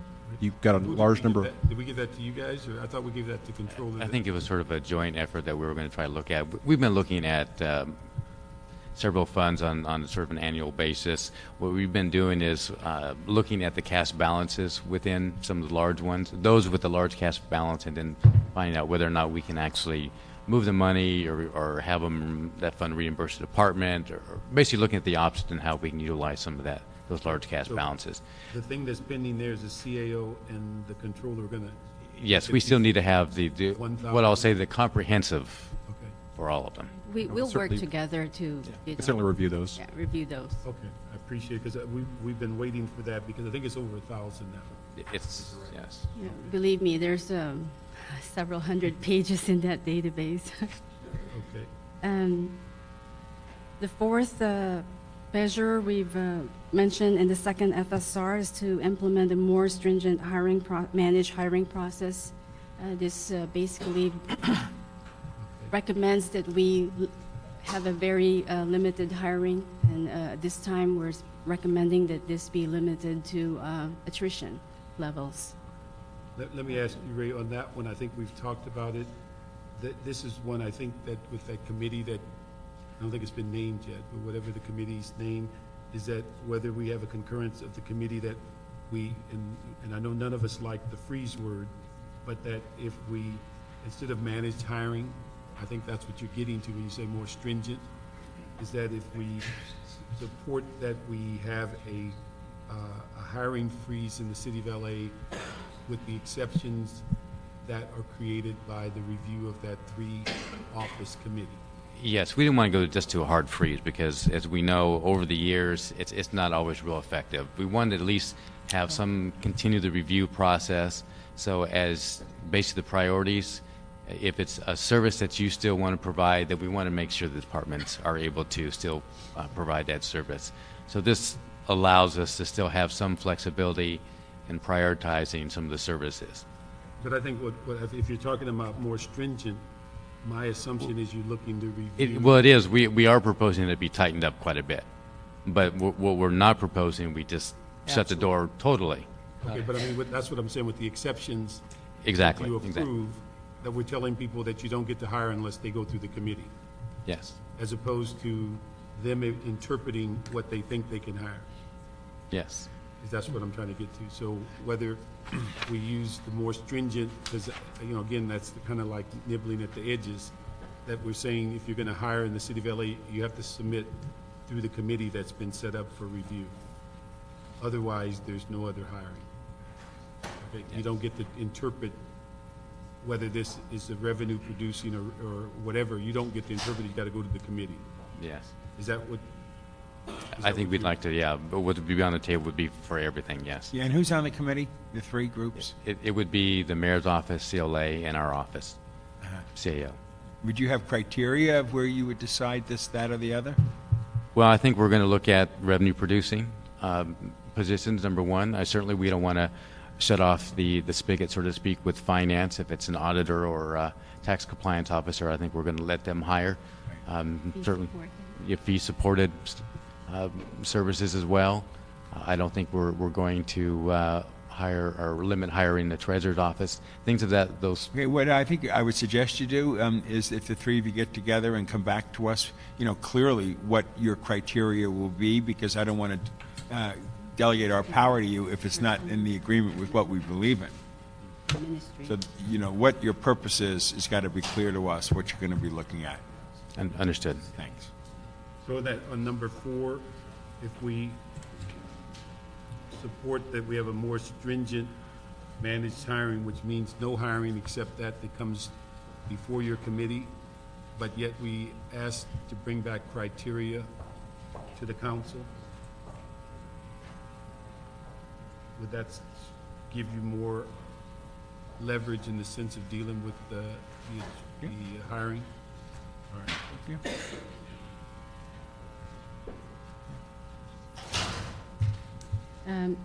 The next one would be a reevaluation of new services included in the current year budget. What would that relate to as far as, you mean, when we say new, are those services that we added on to, or something that was brand new just for this fiscal year? There are some that have been included, such as one of the recommended transfers to the UB is to transfer DOT's additional signal construction. We increased this year from 10 to 15 signals, and the 5 that is additional, we're recommending to transfer to the UB of Reserve for Economic Uncertainties at this time. We have done just some review of the services, but we'll go into it further in the next round. Okay, but that recommendation is one of those that's listed in the report as a Yes. specific movement? Because I was trying to understand whether we were saying something that was new for this fiscal year, or Right. we're funding something that increased an existing service. So you're covering both of those? Yes. I think we'll deal with that number 5 on a case-by-case as we go through the report. Right. And number 6 is asking assistance from departments to identify current year budget cuts that can be implemented as soon as December. So, So that's the mid-year exercise? well, some of it is in this report as well. That essentially goes back to the mayor's instruction to departments. All right. Okay, so there's clarity on those 6? Sorry? Is there clarity on those 6? Yes. Yes. Okay.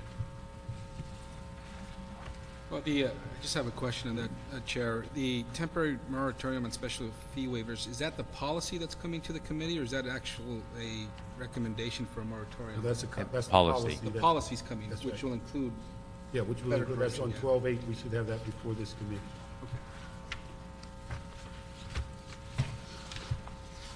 Would you like us to go to page 7? Let me just, hold on, let me see if I caught up with everything.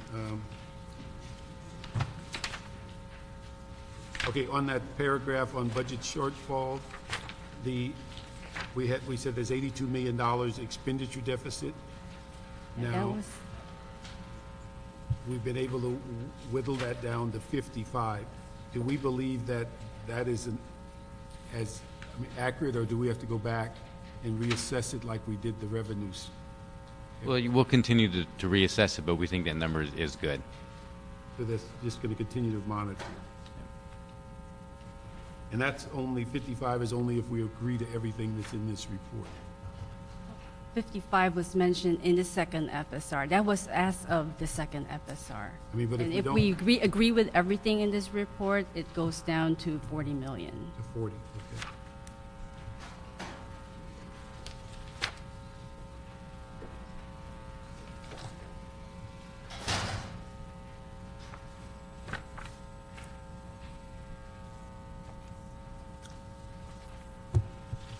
Now, one thing on page 3, that chart in the middle, with some of the things that you're talking about on revenue shortfalls, we would get a new chart here, because you're talking 55 to 75.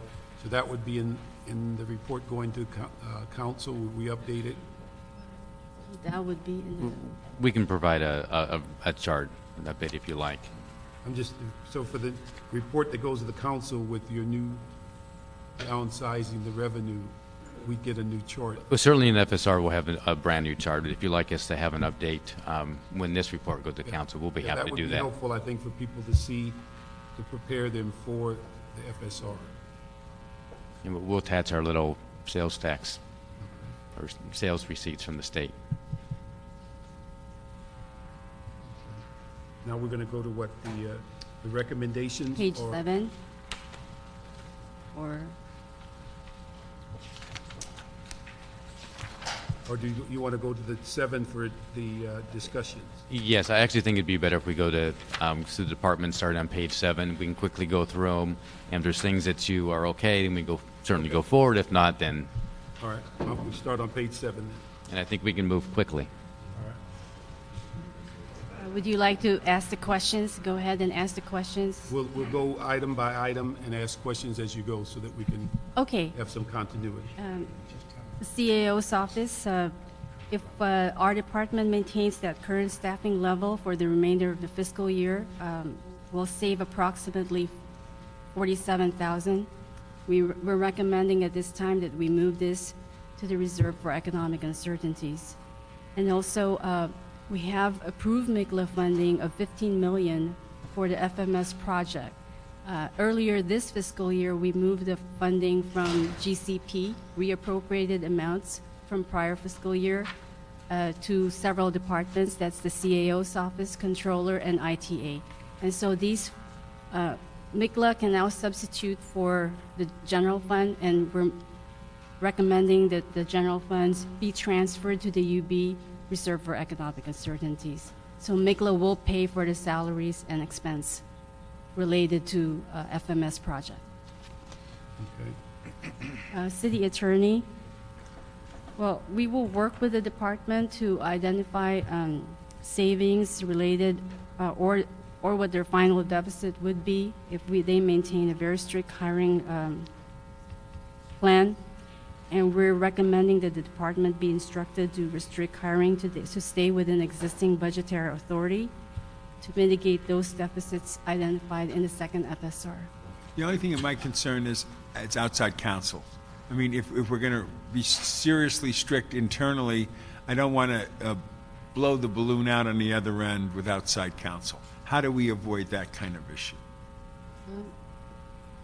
Well, I think, first of all, I think what we were asking is that they restrict, hiring, basically scale back on hiring. Understand. And certainly, I think we need to ask them to come back if they see some issues and feel that they cannot provide whatever the level of support that's needed to manage the liability claims, basically all of the potential claims that are out there.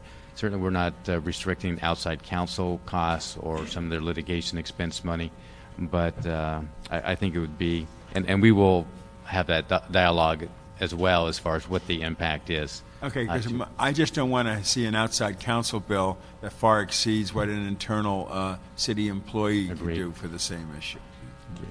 Let me just ask also, so that we're not backing ourselves in a corner, on the, when we use the word hire to attrition, as we've said earlier, that's not going to get us where we want to go. Or are we just using that as a temporary phrase so that when the mid-year and such comes back with the 1%, 3% exercises, we can then set their TO? Well, for all other departments other than police, fire, and EMD, and controller, and city attorney, is basically, that's what was recommended in this report, that basically they can only hire if they attrit. Now, the mayor's office has asked for additional reductions, which are going to basically mean, I think in many cases, that departments won't be able to hire at all, even if they attrit. Okay, I mean, yeah, but the committee now, they won't hire unless they come before the committee. Yeah. So the terminology of hiring to attrition is not necessarily Is accurate. dated? Hmm? Dated? Old? Or does it apply? I'm sorry, is that what you're asking? No. Yeah. Sorry. No, I'm just saying. I'm dated. With what we mentioned earlier about going to the committee, then it makes the word attrition obsolete because you're going to review every request. They don't get to hire independent of the committee's review. Right.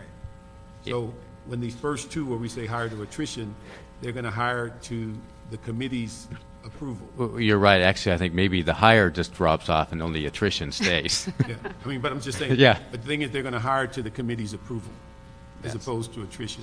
Because I just don't want to give people the view that they can just hire indiscriminately, and that the committee, they go there for certain things. But we want to send a message: they only hire if it's approved by the committee, with the guidelines that you're going to produce. Yes. Okay. So again, we just want to clarify that, so that there's no independent hiring by departments. It's got to go through the committee process. When I say committee, it's the three-person committee. That's true, but it can only apply it to the city attorney and the controller. The committee cannot. In other words, sir, it has to be a council action to impose a hiring freeze on controller and city attorney. Well, I'm saying, but I think that's the direction we're giving in this report when it goes to council. What we're talking about is creating direction. But I don't think the committee process will work for the city attorney and the controller. Well, could we do a motion that would allow it, or do we need a revision of our city ordinance? It's included in the recommendation, sir. It's Yeah, an I'm saying instruction. If we write a direction in this report and the council approves it, then all council-controlled departments have to abide by it. Or do you say we need another? You know what? We'd have to be a good question. I'm not actually sure how that would apply, because I don't know if I don't believe the city attorney and controller, could be basically have the opinion from our office and the mayor's office weigh on their hiring. So we'll have to report back and actually how the mechanics, how this would work. And also with the mayor's staff, too. If we're going to do the controller and we're going to do the city attorney, we should put the mayor's as part of the options on the block, too. I'm serious. All of us. So you say you're going to get back with us on the wording? Yes, we'll get some directions and clarification on how the city attorney and the controller's office would apply.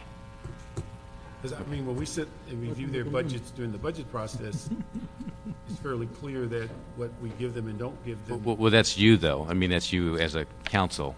I know, but I think if we approve this report, isn't that in effect sending the direction? I think, but let's just make sure we clarify, and we'll get back to you real quick. All right.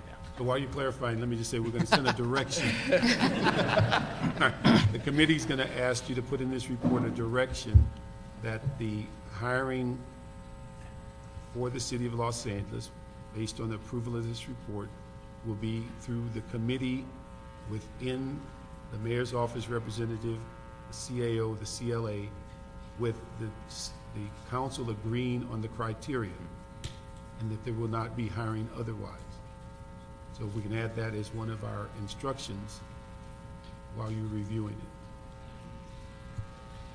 So on this action number 2, aside from the direction, the real savings that we have is $561,000 from this redirection of an account, right? That's the only real savings we see here? The department identified this special fund called the Consumer Protection Prosecution Trust Fund to pay for eligible attorney and staff salaries costs.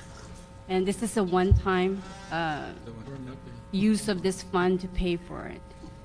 So we're recognizing this as additional revenue, part of that $4.41 million, and we're appropriating it to city attorney's salaries general account. I just submitted to Lorraine a technical correction to one of our recommendations, which is 3A and 3B. So instead of going to a 1080 salaries proprietary, it's going to go to their 1010 account. Moving on. Sheet of record? Yes, Okay. that's right. Moving on, we'll go to city clerk. We're recommending again a transfer to the UB Reserve for Economic Uncertainties of about $241,000, and that's by identifying their salary surplus through our new managed hiring stringently process. Yeah. Let me just make sure that we went through, during the budget, a great deal of concern about them having the resources for the March elections. Does this impact them at all? We haven't swept any of their elections expense account. We made sure with the city clerk, they're still accounting for all of that, and it would not be until the end of the year that we can identify any deficit or surpluses. So we left that alone. All right, thank you. Next is Commission, Children, Youth, and Families. It's, again, a transfer of a salary surplus of about $37,000. Next one is CSAL. It's, again, a identification of salary surplus based on the stringent manage hiring process. CDD, we're recommending that the department hold the 3 positions vacant, and we're going to offset the department shortfall and related cost reimbursement by $300,000, the amount that they would save by holding these positions vacant. And on that one, I think one of our budget instructions during the process was to continue having them reduce the impact on the general fund. Do we know what success we've had during this first 6 months? We're monitoring those in the FSRs. And I think this is sort of a step in that direction. Basically, they're identifying some savings that can be used to increase their related cost reimbursement. Okay. And the other one I think we've discussed for a while is the administrative cost that we charge as it relates to, that was going to get reviewed at some point. Yes. That study is ongoing. It's a study of the cap rates issue. Do we know when that's going to be done? We anticipate that should be done in January. January? Okay. All right. Okay, controller, our office recommends reduction in the controller's office and admin account and contingency expense accounts, approximately $14,000 to transfer to the UB Reserve for Economic Uncertainties. Again, we have that FMS project funding, which is going to be paid for by MICLA. Ethics. Let me just ask, Rushmore, could you come up here for a minute? There was some note we received that you have some pending vacancies that are coming up. Yes, good afternoon, thank you. The controller obviously understands the magnitude of the budgetary crisis and understands the tough decisions the council and mayor are going to have to make. We have some positions in our office that are going to be vacant very soon, actually one on Monday, and then the other 2 within the next 2 months. And I only bring them up is because they're critical to the operations of the office as well as for the city. The first 2, they're the number 1 and number 2 positions within the financial reporting. That's this AGM level as well as the chief level. I'm losing the chief Monday, going to be losing the AGM within the next 2 months. These are the individuals that prepare the revenue projections for the March 1 report. They prepare the CAFR, the preliminary financial report. They do a whole host of tracking of revenues and various financial reports that work side by side with the CAO's office as they prepare these reports. So in addition to that, we have another AGM that's going to be retiring from the accounting portion of the shop. It's going to be affecting the payroll, all financial reporting, tax filings, as well as the accounts payable.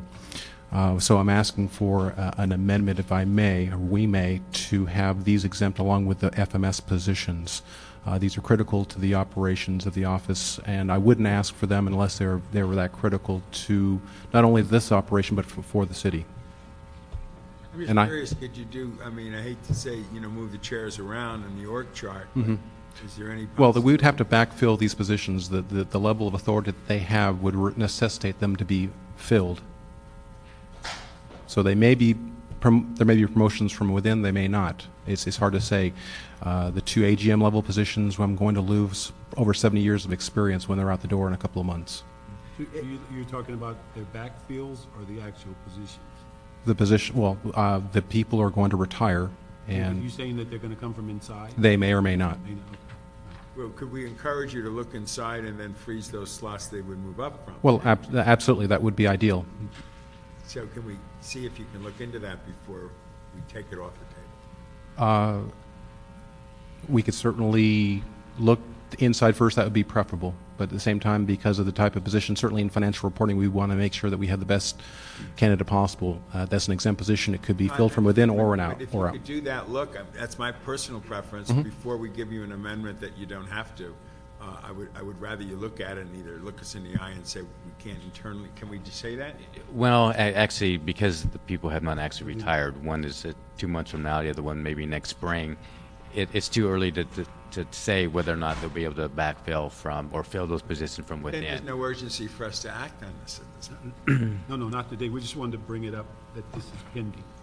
Well, the controller's desire was to just have the report amended to include these as part of the waiver. They're not going to be, one will be filled, we'll begin the process to fill next week. But we feel because of the type of positions they are, they're critical to the information that this committee is working on to make decisions for the budget. I'd ask that as you begin to get the final word on them, if you get with Ray and the committee and get those in, because I think there's no one that wants to hamper those particular positions, but until they're vacant, we won't do a pre-approval, but certainly they'll facilitate the process. Okay. Thank you very much. Okay, with ethics, we're projecting a salary deficit of approximately $186,000, even if we, maintain current hiring level. If necessary, we'll recommend a transfer later in the year. We anticipate savings in contractual services, and we'll recommend and monitor at that time. Finance, our office recommends reduction totaling $12,000. That's numbers change. That's part of the technical correction that I submitted to you in various expense account, and that would offset this department's projected salary account shortfall. Okay. Fire, the department has identified the one-time transfer of $500,000 to offset the department's overtime constant staffing projected deficit. This is from the Targeted Ambulance Destination Service Fund, which receives compensation from transporting Kaiser members to the nearest Kaiser facility for emergency. Also, the department reports a $500,000 surplus in its uniform account by deferring expenditures until next fiscal year. And we are recommending that this surplus be transferred to the department's overtime constant staffing account also. Let me just comment on that. One of the things, and I think we just became aware of it, we all agreed not to cut the 22 captains during the budget, but the agreement was that the department was to fund them through their own internal resources, and no one had an intent that they would be funded with constant staffing. And so by us moving roughly $1 million into constant staffing at this point in the year, do we know how much these 22 captains have cost us by them being paid for constant staffing as opposed to the general budget? Well, it's roughly about $2 million, but the issue is the 18 EMS captains have been in place. Where the constant staffing comes in is basically there's a number of vacancies. I think there's over 25 vacancies out in the field is where we're using constant staffing. But my understanding is that when we said we'd give you the positions, but you're to move the people in the field and then only fill these supervisors in EMS if you could afford to, not keep them where they were and then fund them through the constant staffing. And so they've created 22 vacancies that really don't exist, and we're paying for them with time and a half. So that was the agreement, that they had to move them and only replace them if they had the money, not leave them where they were. That is true. And the department will, I'm sure, would love to comment that their contribution, from the Kaiser Fund. We heard all that during the budget, but the issue is we said we took them at their word that they would keep the positions, otherwise they were going to go. And everybody agreed they were going to go. And it was only the council that said, no, you keep them, but this is how you fund them. We had no idea that they would keep them where they are and fund them through overtime. Yeah, I mean, But that's nobody would agree unbelievable. to that. That's outrageous. Nobody would agree to that. I mean, overtime is the most expensive way to keep something, right? I'll let the chief answer. Hi there. Figured it'd be time for us to step up and say, Thank you. say something. David Yamahata, Assistant Chief of Staff for the Fire Department. During the budget hearings from last year, it's our understanding that those 18 EMS captains we were allowed to keep the authorities and continue to fill those positions, and as a department, we were to identify funding for that. We have done that. We have provided a recommendation of funding to the CAO's office as well as the mayor's office to allow us to continue to keep those positions filled, especially in light of the recent Metro Lake incident, the brush fires and so forth, where we have utilized those individuals tremendously, and it's been a great asset to the department. The fire chief has determined that that is a very high priority in keeping those positions filled. Let me just say, if the proposal to fund them is the one that came in during the budget process, I think the CAO rejected that months ago, because I think the funds didn't match. What was it? Whatever the recommendation was, the funds didn't match the usage. I think we were concerned that it was basically, a lot of it was one-time funding, and the captains are ongoing expense. I think that was our message. Department has come up with money, for the most part, to fund those, but the issue remains is they are ongoing expense. And I think what we were looking for in their budget was that they were going to be in the hole anyway with the, what was it, the layoffs or the furloughs that we added to their budget? I think our biggest deficit resulted from the lawsuit, the FLCA lawsuit. That was close to $4 million, which our department did not anticipate or budget for. What was it? Something else we added? Was it? Well, and basically, the department, I believe, is saying that they will remain within budget, other than the payout for the Haro Ackley case, which was the $3.8 million that came from sworn salaries. Mm-hmm. Other than that, they're saying that they can remain within budget at this point. The issue really becomes later on, as we had a little discussion about earlier, is what do you do with public safety as we look overall at how we balance. Well, I think it also is, what do we do in 09 and 10 on these positions? And again, the agreement, no one would have agreed if we knew they were going to be paid with overtime. Or with one-time money. Well, that was for this Salvador Martinez Fire Department. The approach we were taking this fiscal year to address this year's problem was we have identified the funding to cover the 18 EMS captains for this year, and next year we're putting our request as a budget package to ask for funding for those positions that be reinstated in our salary accounts, and that's how we were going to be addressing it as a move forward for future years. One other thing that we are also looking at Before you leave that, let me just say, I think the mayor just sent everybody a letter and asked for reductions. So the likelihood of funding these 18 and 09 and 10 are probably highly unlikely. Understood. And I think that's why the CEO was concerned about one-time money for this year, and why we said keep them vacant unless you can fund them through your own resources. But again, no one had expected that they'd be funded with overtime.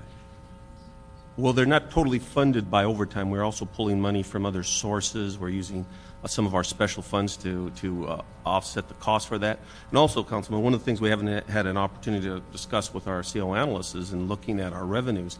We are currently being reimbursed we're calculating 1.5 million for the total cost of our captains, and that's from our current ongoing billings to airports and the Port of LA for providing services to those areas. They do provide us reimbursement. Part of those reimbursements are to cover the cost of the EMS captains.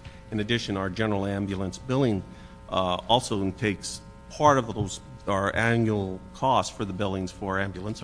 Our transports include cost of it's factored in there, so we're getting cost for the reimbursement. Funds that you're talking about were ever earmarked specifically for these captains. Well, it's a reimbursement for those captains. If we took those captains out, then we'd be reducing our revenue by about 1.5 million. That was our point. Calculation. It's a part of the calculations. But I'm saying, but if you were going to get refunded for positions that were LAWA and other places, it's because positions are there, right? Could you say that again? I'm saying, if you're getting reimbursed is because people are doing specific Correct. jobs? It would be getting the 1.5 of those positions were continued to be in place. Okay, but that's at LAWA, not the 18 EMS captains? No, that is the 18 EMS captains. We're figuring from our reimbursements from the airport, from the Port of LA, and also from our regular ambulance transfers, we're getting about 1.5 of the 2.8 that we are, that those... But aren't they funding positions that are in place? Correct, correct. But that's on the assumption that we keep those 18 captains in place. If we had to remove those captains, then we'd have to look at our billings for our calculations for the ambulance. No, it would only be for the one that's at the airport Yeah. or the harbor, not all 18. Well, that airport, harbor, and the ambulance transfer cost, it's factored into our ambulance transfer cost for all transports that You occur. can only because get reimbursement for the one that's directly working really to the airport or It- the yeah. harbor. Yeah, that, you are correct on that.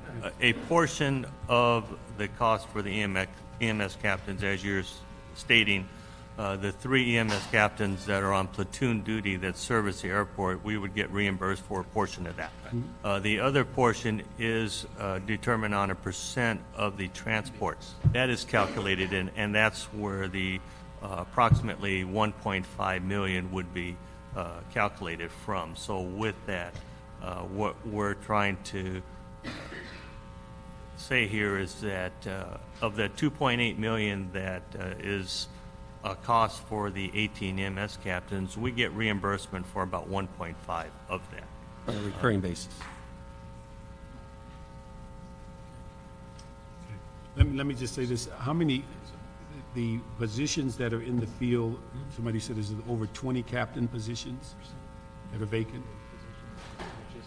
On the EMS captains? No, just the captains in the field. Total captains? Yes. How many total captain vacancies Yes. do we have? I don't have that information, but when you refer to captains, we're talking about both EMS and fire suppression All right, captains. let me just say, it's my understanding that we have vacancies in the field that we replace with constant staffing. Councilman Parks, I have a report here as of December 9th, so it's a little dated, but as of that report, there were 25 Captain 1s vacant, 7 Captain 2s, and 1 Captain Paramedic, and that probably includes I'm not sure exactly how this works, but that probably includes the comp time as well. Okay, with those positions vacant, is that where we do constant staffing? That we fill those on a daily basis? With hiring overtime with? Yeah. That is correct. Okay. Now, if all or some of these 18 that we didn't fund were in the field, would it fill some of those captain positions that we're currently paying overtime for? Yes, they would. Now, the thing is, what we'd asked you to do is that we need you to go back and with the chief and see what we can do to get back to our original agreement, because we never intended to fund vacancies in the field with time and a half when we allowed those positions, those 18, to stay without funding.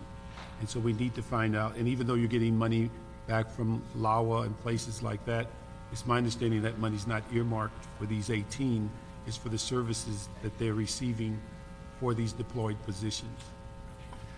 And so we can't count it twice.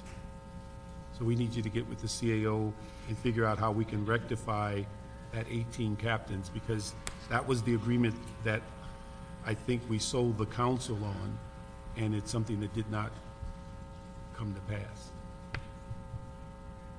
And just for clarification, if this document here referring to our number of vacancies, although again referring back to an old document, what as a department, what we do when we have vacancies in the promotional ranks is we promote from the firefighter rank on up, so that any vacancies that occur are in the firefighter rank and not in the promotional ranks. Because of constant staffing, that does save us money from a constant staffing or overtime perspective. But I'm saying, what I'm concerned about is these 18 that are in the EMS that are never funded. We're supposed to go back to the field and only fund it if you found money and brought them back individually into those positions. They were never to be left in position and funding their vacancies with constant staffing. And it's now 6 months into the budget. We need to rectify that so that you can absorb as much as you can of that lawsuit and other funds in the budget, so that we do not have to go to the reserve fund or the general fund to add more money to your budget. Okay.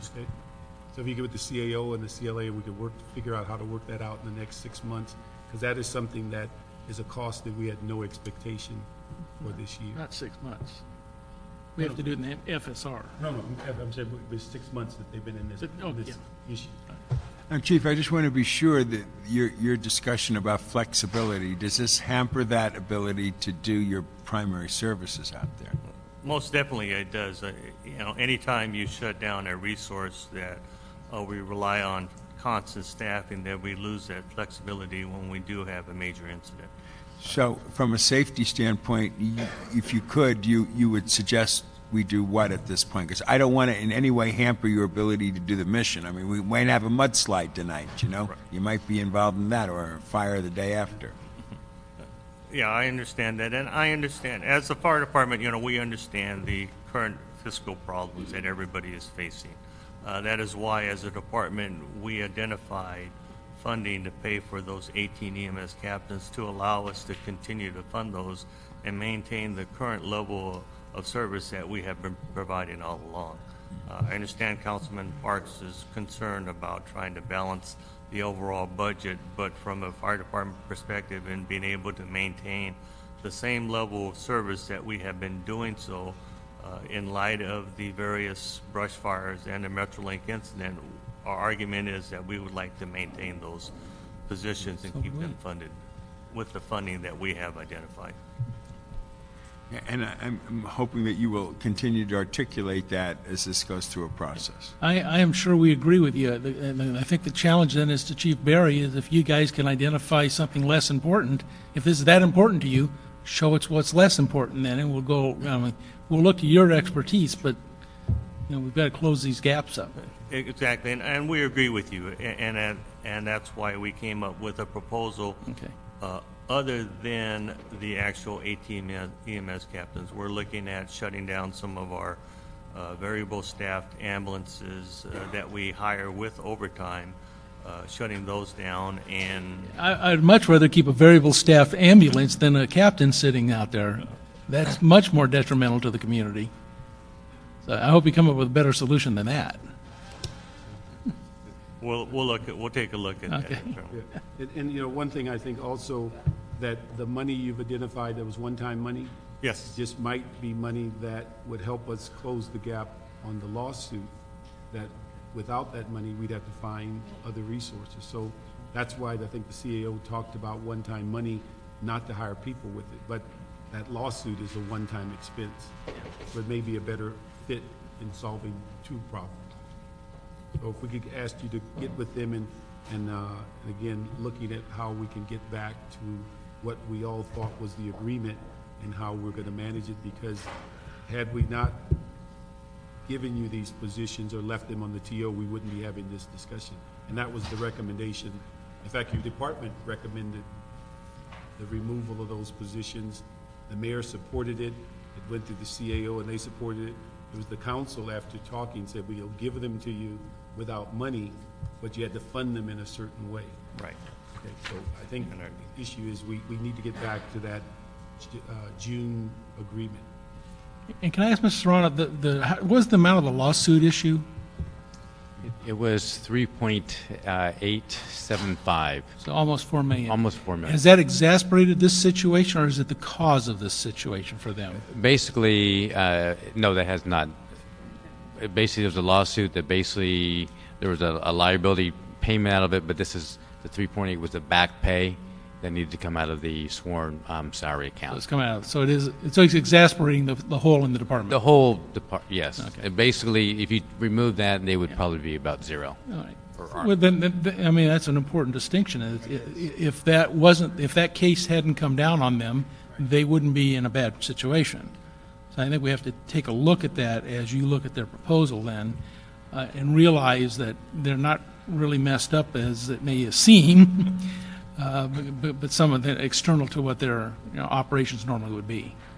Yes, and that's why we indicate they're actually, I think, projecting that they'll come in within budget, setting that aside. Let me ask you, Ray, on the sense of that lawsuit, did that come about after the budget? Yes. Okay, but the budget would have cut these positions anyway. They would have been cut as of July 1st. Yes. Okay, let's go to the next. Thank you. ITA, again, this is a transfer to the UB.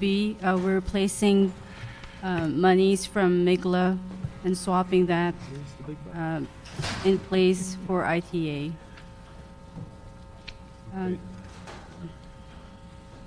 Next is neighborhood empowerment. We've identified a salary surplus of $43,000. We're recommending that be transferred to the UB again. Let me ask, and I think we discussed this during the budget hearings, do we have a sense of, what was it, 3-year money that is getting ready to revert on the stipend for neighborhood empowerment or neighborhood councils? It was $50,000 a year. I think was it the third year it reverts? Yeah. It's about, yeah.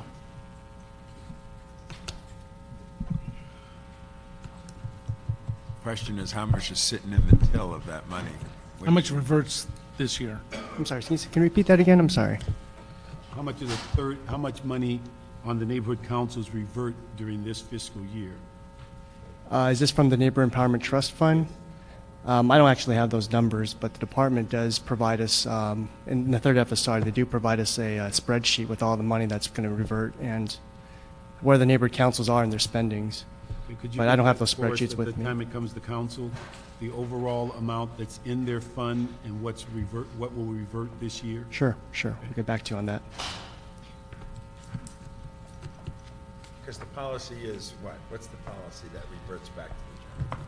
Well, the policy is they get $50,000 each year, and they can accumulate up to $150,000. At the end of the fiscal year, we bring it back down to $100,000, and the next year we give them $50,000. They start off. They keep the $100,000 in the previous fiscal year, and we just give them $50,000 the next year.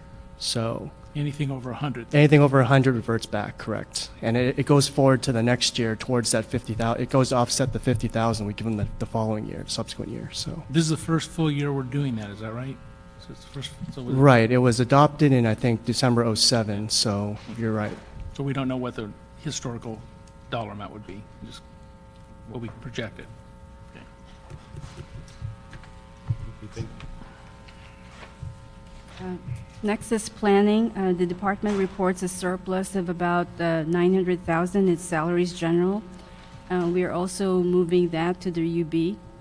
And it also reported that it could achieve savings of $100,000 in overtime by strictly limiting overtime for its staff.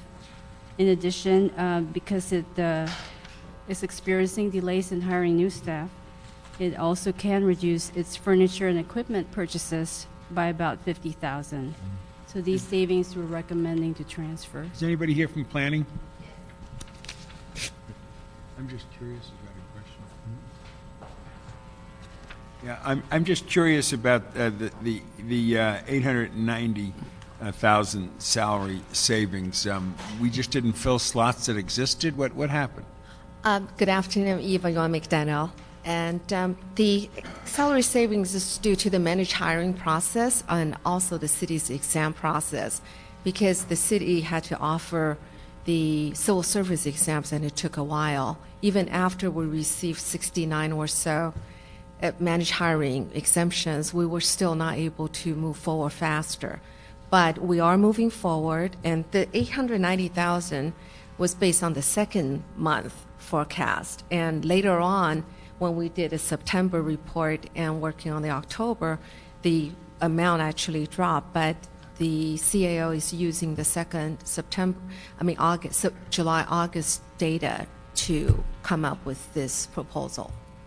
Okay, I'm just curious because anecdotally, a group of developers came to me the other day and said that you're understaffed you take forever to get things done, at years literally, when they feel timing is everything and money is obviously critical and valuable. Is there any, and that's when I see you not spending the money for staff, I'm wondering, are you underwhelmed in terms of staff, overwhelmed or what? Well, we have to move forward according to the availability of the list, the candidate list. For example, next week, the planning department will move forward to fill 18 city planner positions, and that's unheard of in our department.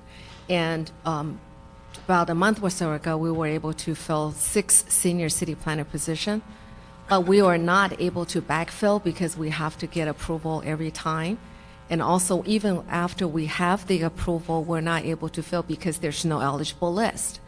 So we're working very closely with the personnel department, and they're offering exams for us, so we will be able to fill the vacancies that we have authority to fill. Yeah, I mean, I like to cut myself in life, but if we don't have enough people in planning to do the job that planners are supposed to do, that are critical for our city, we got to deal with that. Yes, our director has repeatedly stressed the importance to backfill our positions and also move forward on filling the vacancies that mayor and council have approved in the past 2-3 years.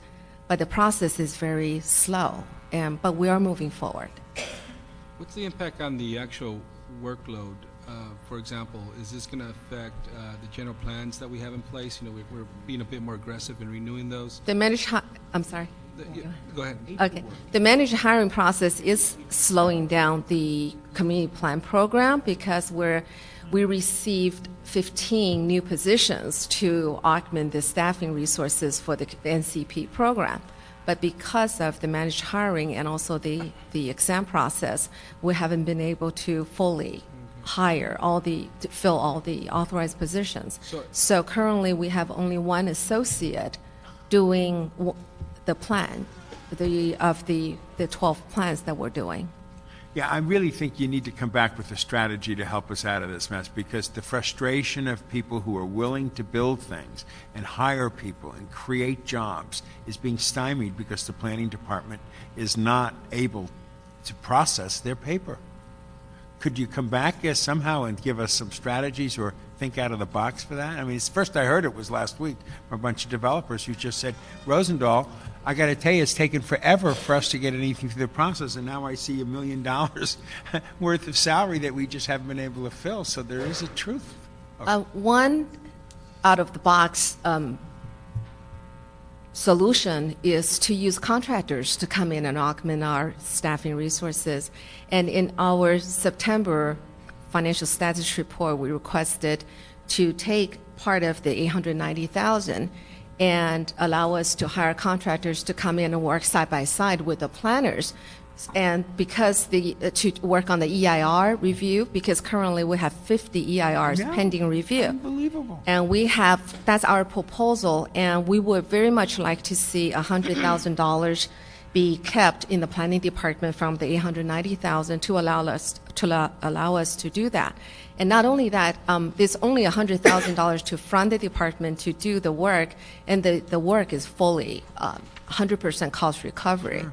And the money will come back to the city. Do you want 100,000 of this not cut? Yes, we Also would like moved. to. I'm serious. I And mean, I I want you to be thank able you. to go forward with the planning project. It's- And since it's reimbursed by the developer, it becomes a no-brainer. It's just holding up development that we need. I think that will be very important to the development industry and also for the city to have these projects move forward. I have two questions on that. One is, it's being proposed that you have $890,000 less for hiring people to do some work. So if that money is taken away, what will not be done? We will not be able to fill all the positions because the What 800. what type of work do they do? Is it EIRs? Is it simply? New community plan program Yes. and also the Community planning EIR. program. So we have some new community plans on. Yes, ready to go out. we still have 12 positions that we need to fill for the new community plan plans. program. Yes. Community plans program. Yes. Alone. And alone, yes. And we also have not been able to fill all the positions in the EIR review section. Okay. And we also have positions in our system section in a GIS to produce the products needed by the community plan program and also for zone change and et cetera. And so currently we have somewhere around, I would say 90 or so vacancies, and 69 of them we have approval to fill, but we have not been able to do it because of the exams. Yeah. See, Mr. Weezer, what I'm suggesting is since developers eventually pay for all this, they're sitting there like horses in the gate trying to get out, and they can't get out because there's no staff to process their paperwork. And it's a chicken and egg. Their paperwork gets processed, jobs are created, and impacts the economy in a special way. Yeah, well, just as important are the community plans that have not been updated in decades. And now that our general manager there has an interest in doing some real planning in terms of not doing this ad hoc. The staff is working really hard, but the thing is, when you only have one person to do one plan, and you have just nonstop night meetings, workshop, and hearings, it puts a huge burden on the planners.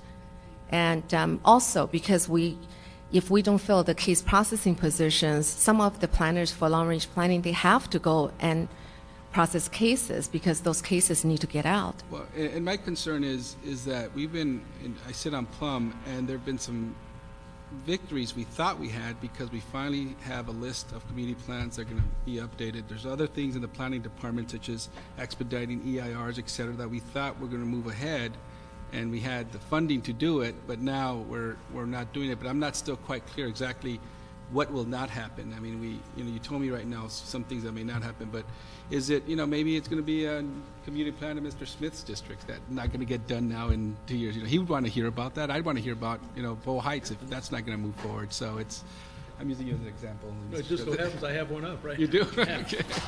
So that's the type of, impact the impact of what these, not filling these vacancies, what it means. I don't have a good grasp on that. And I'd love to do what Mr. Rosendahl suggests, but I think there's a bigger question here is, I don't know yet what the impact is if we do not fill these vacancies. See, Mr. Weezer, my position is this is refunded by the developers as they go through those project cycles. And now you're just holding up the process. And you know how key development is, obviously, to our economy. So that's my problem. The planning department, we like all the other departments, we understand the crisis we're in. But what we would like to do, what I would like to suggest, is that we work with the CAO and look at the positions that will be billable and also the work program impact on that this cut will have. And find the best solution. I mean, we're not holding on to our money just for the sake of holding on to our money. A couple of questions. Is the vacancies caused by the absence of a list or the managed hiring program?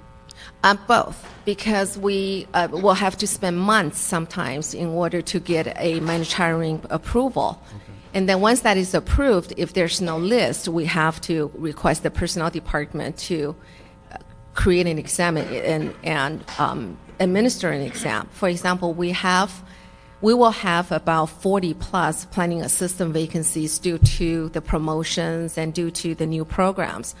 And just now, the personnel department is able to have resources to administer the first exam, planning assistant exam, in quite a while. They're working very closely with us, and we really appreciate that. But everything takes a long time to happen. Let me ask you also, what is the status of your department's fee review process? The fee study is moving forward very, very smoothly, and we will see some kind of draft from the Matrix Consulting very soon, and we expect to have a final report in early 2009. Early? Okay. And then what about, is that part and parcel of creating the enterprise fund? Yes, we'll have the enterprise fund, and also we're looking at some kind of possibility to have a fee for the long-range planning, so it will not be totally a general fund burden. All right. Let me ask if we can do this. The expectation was to move $1-something million into the UB for reserve of economic uncertainties, right? Yeah, UB. a little over 1.04. Right. If we could make a decision today because I think you can call this out of $100,000 for the EIRs, to leave in the department to do the EIRs, which are refundable, but move the remaining money into the UB, but not disperse it or sweep it until we get some sense from the planning department as to the impact on community plans and work that's in progress. And that's fine. 100,000 is fine. The money that's going in the UB, we actually can't spend anyway because there's no cash behind it. Just to make that clear, because of our revenue shortfall, what we're putting in the UB reserve for economic uncertainties is to cover the revenue shortfall, not departmental expenditure deficits. Basically, what we're saying, because we have a revenue shortfall, we have appropriation departments where there's no cash behind it. So we're saying if we move this What I'm saying, that anything that goes in that UB account right now, until we can match our overall revenue shortfall, there's no cash behind those. We can't pull any money out of that account. But I mean, that's the same if it's in the department. There's no cash behind that either. Exactly, and that's why we're proposing these things. Yeah, so we're moving Yeah. paper. So, Yes. All right. So the thing is, we'll just put it in a different box. We'll put this paper in the UB account. But one box. Yeah, and we'll leave them the 100,000. Is that real cash? So they can do the EIRs? They're saying they get reimbursed. We can leave them with 100,000. Can we do this in this fiscal year to get reimbursed this fiscal year? Yes, actually, the contractor, we already have a contract, and the contractor is ready to get the people in. We just need the money to fund it, and we will be very aggressive in the billing. If we can do that, get the money back before June 30th? I believe so, yes. That'd be great. Give them a bad check and have them reimburse it. Whatever we spend, we will be billing every quarter. Okay. Please keep us in the loop on that, because the planning department is the engine that drives the development projects and creates jobs, and we have to not fall behind in that basic work. And All right. on behalf We of agree on Gail, that? I thank you for your support. Fine, we'll do the 100,000, we'll leave it there. We'll move the remaining, the 890 plus 50 to the UB. Okay. Thank you. Thank you. Thank you. Next is police. This is the additional revenue part of the 4.41 million that we reported a few minutes ago. The Office of the Mayor will release a report shortly regarding final fiscal transfers of the Urban Area Security Initiative Grant Program. That's the fiscal year 2005. They will reimburse prior year police department expenditures in the amount of 1.7 million. These receipts will be deposited into the general fund. As such, no further action is required. The budget provided 4.3 million for the replacement of 118 black and white vehicles. So far, based on the estimates, we will have to replace 65 vehicles. A savings of 1.92 million would be realized if replacement of 53 vehicles is deferred. Let me ask you, Ray, where are we on, or is that General Services looking at the whole take-home vehicle issue? Is that General Services or CAO? I believe it's the CAO and the mayor's office. Okay. Do we have any status on where that is? It's underway, but I don't know the specifics. And then let me ask you, have we looked at these figures as to whether we're saying defer 53 vehicles, let's see, 65, purchase them, as to whether they have met whatever the criteria is? Is it one of those issues to where you can squeak another year out of them, or are they way beyond the criteria? Do we know? The decision for those 53 vehicles was basically that there were 18 vehicles that currently are over 100,000 miles, and that's essentially the metric that was used, 100,000 miles, so those should be replaced. There were 47 additional vehicles that would pass that mark by October of next year, so those were approved. The other vehicles didn't cross that threshold of 100,000 miles. So there's So there's 47 that will go past it in October '09 Yes, and 18 that are now. yes. Can those 47 be moved to divisions like Rampart, where you have a very short response area versus a big area like Devonshire or Foothill? They had met, those vehicles had met the replacement criteria, including the ones that we would allow them to purchase as well. But I think some of the concern is we'd have to look at it on a case-by-case basis. Some of the vehicles are damaged and destroyed and need to be replaced because they've been taken out of service. Right. No, I understand that, and I'm talking about the ones that haven't reached and won't reach until next year. You can prolong their lives by putting in divisions like Rampart, which have a very small geographic area, versus those that are sitting out in Devonshire, which have a huge area to patrol. So if they're reaching that lifespan, if you pull them back into the smaller divisions, you'd extend the life out a little more. I think that's a good idea. Maybe we can Pull the ask the string out. department to see whether they can. They had done some of that, but I don't know if maybe to be really aggressive at those 43 vehicles or whatever. It's a good idea. The other thing I'm wondering is that if it's October '09, would we have the ability to reconsider those in next year's budget as opposed to this year? Unfortunately, with the long purchase cycle, no, we wouldn't be able to. Would not, I mean, Would you not. couldn't buy them in '09, '10? As I understand it, we have. 'Cause, I mean, I don't think they fall apart on their anniversary date. No, but I think. I don't know, some I've driven too. It's my understanding the actually purchasing cycles, we put the specs together, put in the order, Put a it big order. takes a long time. They might be giving them to us right now, the auto industry. I mean, God, We should ask. we get 2 for 1 probably. Are there any safety concerns about these vehicles that we would defer? That's the only thing I care about. Not that I'm aware of. I mean, we're looking at the mileage, and I think that's sort of the Is main it criteria. purely the mileage issue when it hits 100,000 over? I mean, There are some other issues. LAPD is here. please, I'd like to hear it. Because it's all about safety as far as I'm concerned when it comes to the vehicle. I just want to, Laura Filotoff, Command Officer, Fiscal Operations Division. I want to just bring to your attention that if we do retain these vehicles longer than their criteria, the 100,000-mile criteria, it'll have increased costs in terms of parts and labor. And I need to go on record letting you know that we would need, if we follow this recommendation, we would need about $100,000 in additional parts because of keeping the cars in service for a longer period of time. And also, we're having a real problem in terms of our mechanics and the freeze that's been impacted on that division. So we can swap out $1 million worth of cars for $100,000? And an unfreeze for all of our motor transport. Okay, go one at a time. I thought we were How's the real budget? We're negotiating, right? It was two-pronged. Yeah, two-pronged. Yeah. Ray, if you guys would look at that and see what we can do on that, if we can reduce that, some of that 47 from reassignment or parts, and see if we can deal with that.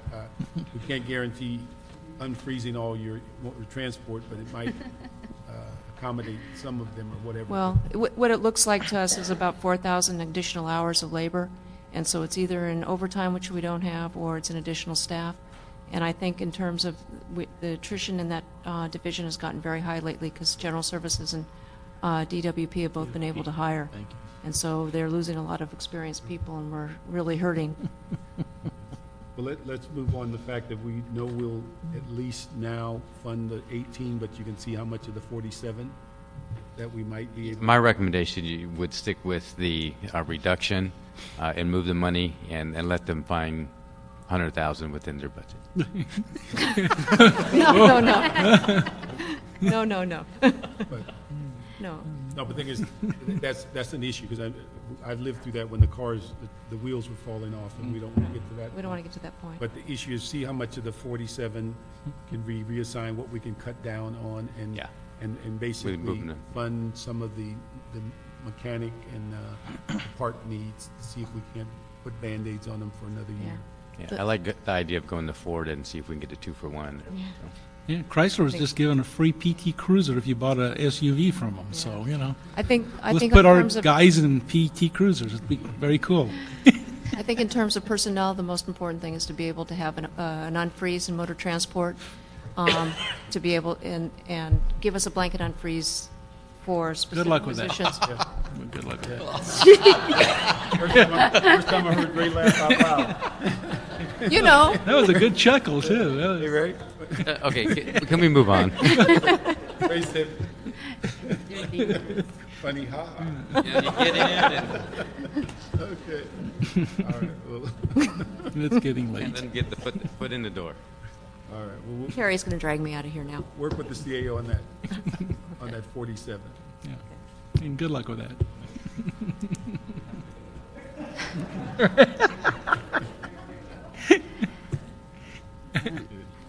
The next item is the Public Works Board.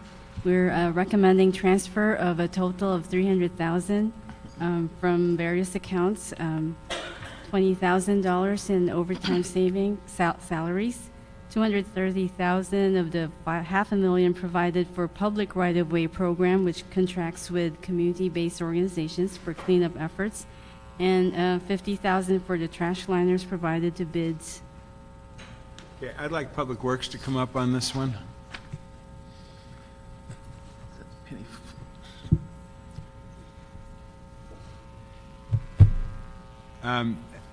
I don't have a problem with the first one, which is Public Works Sanitation, use $1 million from the Landfill Maintenance Trust Fund and $350K in salary and expense savings to increase reimbursement of general fund related cost expenses. No problem with that. Okay, the next one I do is Public Works Street Service, reduce the paving of dirt alleys and streets and alleys by 5.5 miles, reduce contract tree trimming of $800,000, reduce the second module of the 50/50 sidewalk program by 1.9 due to lower anticipated participation. Would you explain that one there about the 50/50?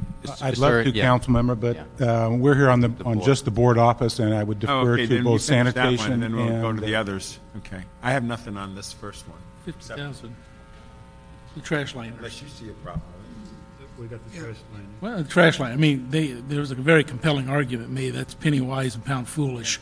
What's it going to cost us if we don't do this in cleanup costs? And what is the issue of the public right-of-way programs contract? Is that the beautification program? That's the graffiti abatement contractors also do weed abatement, litter cleanup along the public right-of-way.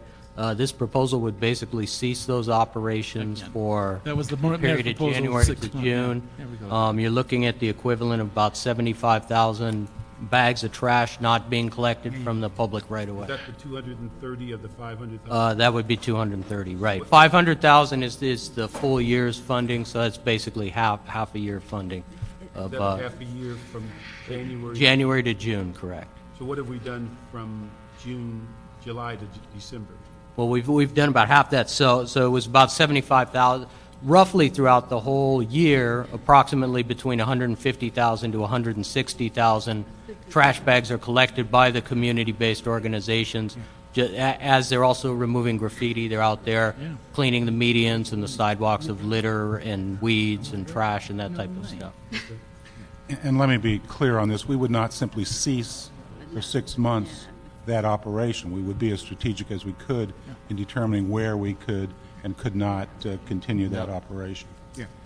These are the contract, and this includes we contract with some private organizations to do graffiti abatement. Boyle Heights Gap and Northeast Graffiti Busters and CD14, for an example. Right, there's 14 different And contractors. those would be eliminated for 6 months?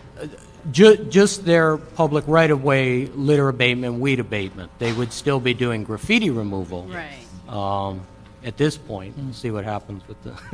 I mean, I misspoke because I was reading that second issue below it, but that top issue, I'm totally against it, frankly, and I will not support getting rid of the public right-of-way program or the bid cleanup efforts. Yeah, I'm with you on that, Bill. That a lot of our communities are dirty enough because we don't have sufficient cleaning, and to again reduce something that's so apparent and immediate to our constituents, we don't have enough cleaning. Period. And to even reduce this even further, it's one of the most immediate things, along with public safety, that our constituents are concerned about. So. And using the nonprofit organizations, they went 27% beyond what they were contractually obligated to do in removing the amount of trash bags. They really contractually would have only had to remove about 54,000 bags of trash to meet their obligation. They removed 75,200, so. Let me ask you, what is the remaining part of the 500,000 used for?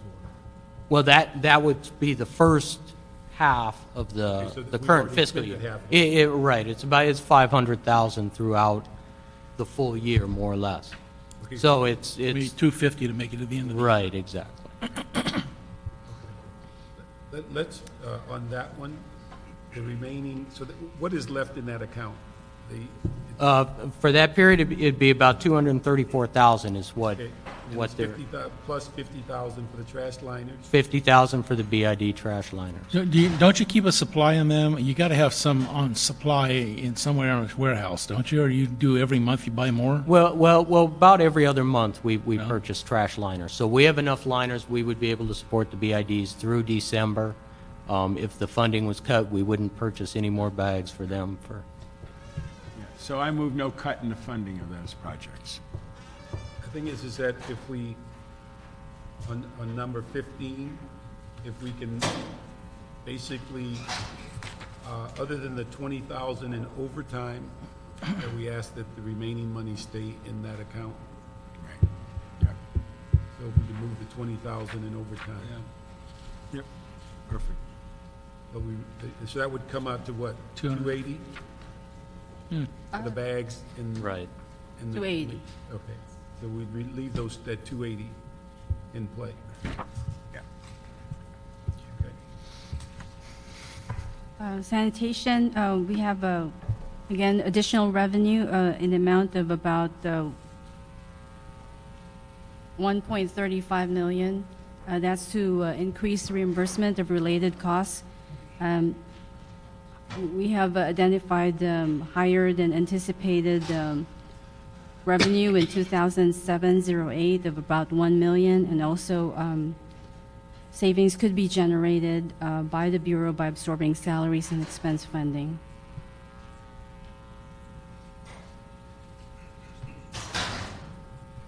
Street services, Well, what did the $1 million, that's higher than anticipated revenue last year. but what does it go to? It was dedicated previously, right?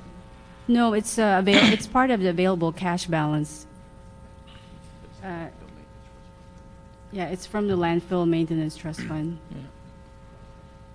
But I thought the sale of recyclables supported specific programs within the department budget. Right, and they pay for salaries of bureau staff, and this is just going to increase the related cost reimbursement. So they weren't dedicated, you're saying? They just went into general departmental They're just reimbursement? the higher than anticipated revenue that I was got that. factored in the. My understanding budget. is the recyclable money, the money from recycled materials supported certain programs specifically within the department. Yes. So, It's my understanding that basically, no, the money was not set aside for anything. Okay. Basically, with additional receipts, it's over and above. okay. Over and above budget. Okay, now street services. Come Street on. services. Yeah. We're recommending, this is 17. We're recommending reducing following programs, 5.5 miles of 6 budgeted miles of paving of dirt streets and alleys. Number 2, a total of 800,000 in uncommitted funds for the contract tree trimming program that's budgeted at 2.7 million. And number 3 is a proposed reduction of 1.9 million reduction to the second module of the 50/50 sidewalk program. And also a potential, just a potential savings depending on if we get Prop 1B funds, and we could possibly make a swap there, but that's in the near future. How near? How near? You said the near future? I think it's based on our application for the current year. I think we wanted to hold off on making that application until we know what happens with the governor's proposed budget. I mean, he could throw on this taking some of our monies, in which case we might want to basically apply for more. Okay. So I think we want to give us a little bit of time to make sure we put in one We're application. waiting for the state of California to solve their budget, is that, to have a real budget? And then we may never That's get not that, the near but- future. No. I think basically we have an opportunity to do one application, so we Okay. want to make sure we put in All right. good up. Okay, if I could ask you a couple of questions on the 800,000 uncommitted funds for contract tree trimming budget. Explain that. Joe Cruz with Bureau of Street Services. The Bureau of Street Services has approximately 6 contracts in various stages of completion. That represents the 1.9 million that we will move forward with, that we anticipate moving forward with. The 0.8 million is the amount identified as uncommitted at this point, which we would give up as savings. And what about the 50/50 program? Explain that one to me. The 50/50 program consisted of 2 modules. Approximately 900 locations were anticipated to be completed with both of those modules. The economy basically has hit everybody hard. We're not seeing the number of buy-ins that we had initially anticipated. We are confident that we will get enough to complete one full module of the program. And you have no problem then with eliminating the second one if you strongly believe there isn't the community participation in it? That's correct. The positions that were allocated for that program are either have been held vacant, or if we have hired, there are very few that have been hired, and they can be shifted to off-budget programs. So we don't anticipate that staffing will be an issue on that And there's program no either. community issue on this at this point? No, we are, I know that Bill mentions that at every community meeting that he goes to with regard to participation in the program. Yeah. He sells the program very hard. Right. But unfortunately, we're just not seeing the number of buy-ins for the program. Okay. Have we filled all of those that made a request? We did make a request. Or there's no backlog? There is no backlog at this point, no. We've got approximately 350 to 400 locations in the queue right now. About 100 of those have been completed. Again, that should be sufficient to keep our first module, our first crew busy through the end of the fiscal year. So the 1.9, without any more requests, is unallocated? That's correct. Oh, that's different than I was thinking. Now, what about the 800,000 for tree trimming? The 100,000 for tree trimming? Again, there were 6 contracts in progress. 1.9 million represents the obligation under those contracts. The loss of the 800,000, I think, can be and the equitable distribution of the trimming of trees among council districts can be accomplished through the use of our city forces. Outside of the contracts, we have a number of staff assigned to trim trees in the public right-of-way, and we will do our best to distribute the number of trees trimmed in each council district equitably. How long of a wait does one have now to trim a tree? The 0809 budget created a cycle of 8.5 years for tree trimming. With this particular reduction, we're looking at increasing that to 9.5 years. So an additional year. Correct. That's a huge difference. It could be a problem. In the long term, yes, I think we do foresee that as a problem. Ideally, we'd like to be at 7 years. Industry standard is 5. I don't know that we'll ever reach 5. Yeah, well then I'm going to be against that 800,000 reduction in the tree trimming program. Ray, let me ask you, what was your comment on the last paragraph about the 1B money? That's brought up as a suggestion, but we shouldn't act on it at this time? Basically, as I understand it, we have one opportunity to go back and do an application of the initial, help me here, Joe, I think the initial $64 million. So we don't want to go basically to the state and say, well, let's draw down $2.4 million if it turns out in January that we're going to need to draw down more because the state takes some of our gas tax, what have you. So this would produce general fund money back into the budget if we got the 1B money? Yes. Basically, we would ask that you approve this in concept and then ask Street Services, once we get more information in January, then say, okay, well, let's put in the application. Fine. Okay. One thing, and I'm going to talk about alleys, right? I knew. I was expecting it. We cut alleys in half. Is it time to go yet? Yeah. We cut alleys in half in this budget to make it balanced. What I'd like to do, if we get a concurrence of the committee on paragraph 1, if we just hold that in abeyance until we get all of the budgetary information about cuts and 1%, 3%. We approved paragraph 2 because of the lack of request from the community, and we approved in concept paragraph 3. Yeah.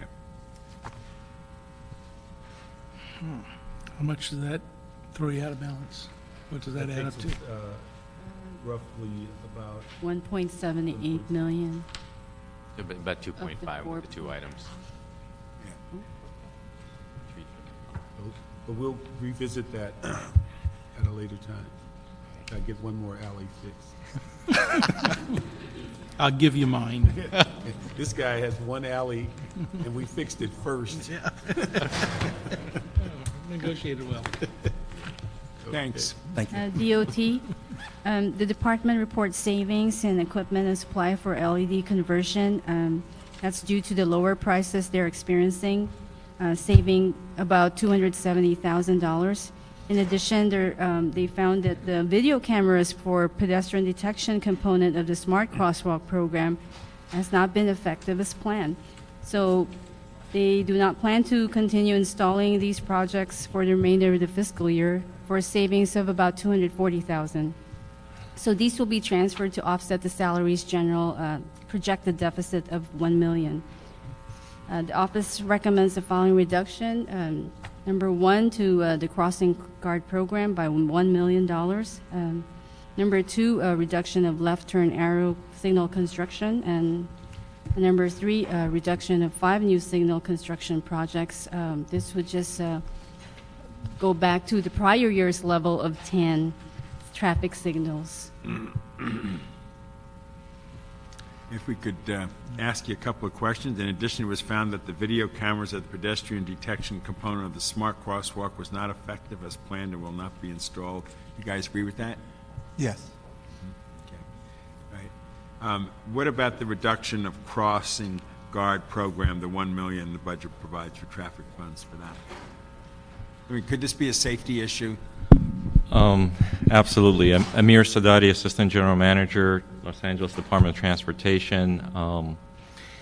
As Councilmember Gruhl said in her letter, this is one where I think the department or the city might be at liability. I think what doesn't happen, a lot of times the stories don't get told. We had a crossing guard that put his life in danger and saved children's life. This happened about 2 months ago. The vehicle did not adhere to the stop sign. The crossing guard, who's a hero in my eyes, stopped the children from crossing, and then the vehicle went through the intersection, hit him. He was in the hospital for about almost a month. He's recovering in a wheelchair right now, but that could have been a lot worse. And that was one where it was warranted, and the crossing guard was doing his job. So it's hard to go back, and with the proposed $1 million, because this is prorated, half of the year is already gone. So you're talking probably almost 200 positions would have to go, and that's roughly 200 or so locations. Yeah, it's a no-brainer for me, in my opinion. I'm going to speak for my colleagues, that we need to leave that in the budget there. What about the LAUSD relationship? Any money's coming out of them since it's their schools? Well, we've continued to work with them, but they're also going through a budget crisis as well. So that conversation with LAUSD is nothing new. We always talk with them.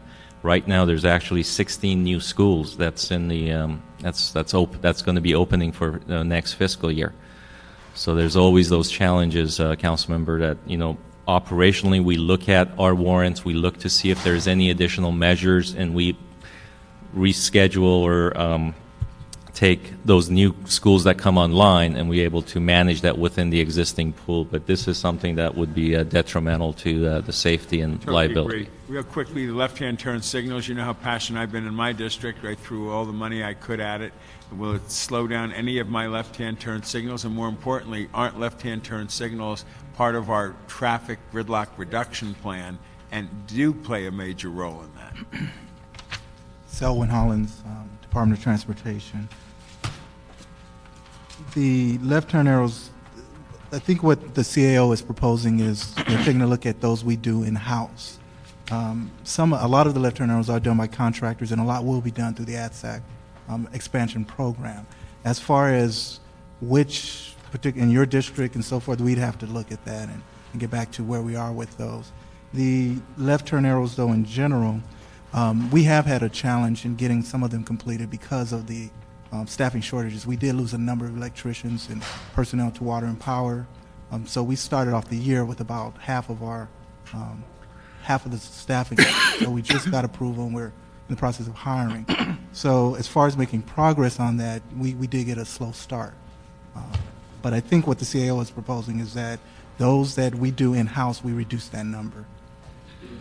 Okay, I mean... So there will be left turn arrows that are done throughout the year. And that state program, we have a lot of money in it, it will also go forward. But I'd like a specific report back on my district, because I know we've put $11 million into it ourselves to accelerate it and move forward, and I don't want to slow down those left-hand turn signals. What, the program I've seen, and they're popping up everywhere, I love them, it's the countdown at the intersections. We're putting those in all over the place. What is that costing us to do that? You're talking about the pedestrian crosswalks. Pedestrian crosswalks. Well, I'd have to run the numbers on that. Well, we're putting them everywhere, so we've got to be spending a lot of money on it. I mean, that's a very nice program, but it's something we don't have to have. We certainly have to have crossing guards. So I'm wondering if we could swap that program for this program or something and save the crossing guards. Was that a part initially of the LED program conversion? What he's referring to? No. The flash. No, that's a different thing. The LED has to do with traffic signals. I mean, the crosswalk where you count them down? No, that's a different. Yes, some of those council members were funded through safety grants and other programs, even with the new ADSAC project, for example, those new signals that those are all built in. So we don't have the exact figure right now for you, but we can definitely get back. Take a look at that, because even a safety grant, any grant we get has a participation on our part, sometimes as much as 50%. So that's monies I'd give up in a heartbeat if we're saving crossing guards. In addition, there's a question that was raised, and I put a motion in about blind people.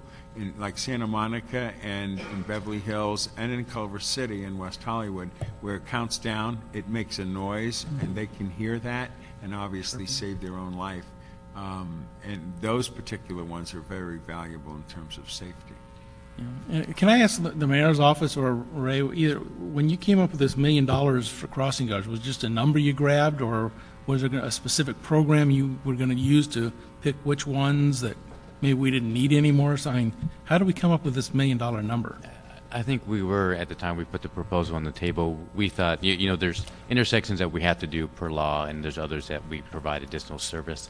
I think we were under the impression that it was a 60-40 split, and I think with some of the more recent information that's not true. And so the number of actual warranted intersections it's I guess closer to 90%. So we really couldn't cut $1 million. So we probably, yes, could not cut this amount. Yeah.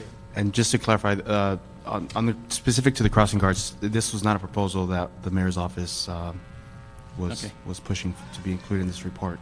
We'd rather see alternatives, as Councilwoman Gruhl suggested in her letter, and have those considered in the context of the other reductions in the mid-year review. Great. Let me ask you if we could get a concurrence on item 18, if we support paragraph 1 for all of the reasons stated, and that we support number 3 as it relates to the reduction in traffic signals, but hold 1 and 2 in abeyance. It says reduction of... So proposal 3 in paragraph 2. Okay. Yeah, one thing I do want to make also clear is, you know, my phrase, gold in the gutter, which is the parking meters. We were late in getting that project underway, and therefore late in the revenue coming in. Have we been able to take enough of a look at it to see where, A, we can put parking meters where there aren't any in the city, and there are areas that have none that should have them, and 2, about the revenue streams from them and how fast we are moving along. And I mean, this is a bigger issue than this particular moment, but do you feel comfortable we're moving all right on that? Yes, Councilmember, and we're working with the CAO's office and also CLA. We're providing updates to that. It's the same folks, it's the same meter technicians that are doing the rate changes and the hours and also managing the existing. So it's only the same pool of people that I have. So we do have a list of new locations. We did include that, I think, last year as part of the enhanced revenue ideas. It's a matter of getting these additional other priorities and then kind of putting the resources. What the problem is, frankly, is that this is revenue-generating opportunities of great note. And the longer we wait, because the same staff is doing the same thing, the less that revenue comes in. Is it possible to put out come back to us with a private contractor that would be brought in to make that happen so that revenue stream could start? Because we've lost millions of dollars because it's the same people doing multitasking, and we can't get the revenue stream job done quick enough. To be honest with you, Councilmember, we're only a few months. We're going to finish all of the rollout by the December 31. So I think we're only looking at a month or two to get back to those new locations. So by the time we even wanted to look at contracting, this would be a faster method. But see that for next year, the next fiscal year and next budget year, so that issue of the same person doing a couple of jobs, one that we know definitely brings in a revenue stream versus others that are necessary for the transportation issues. Okay. We will. Let me just ask on 18 that we approve paragraph 1. We hold items 1 and 2 in paragraph 2. We approve number 3 in paragraph 2, and we have a direction to ask for a report back on the potential savings as relates to the countdown, what do they call them? Crossing Pedestrian. Pedestrian crossing countdown. So if we can get that for number 18.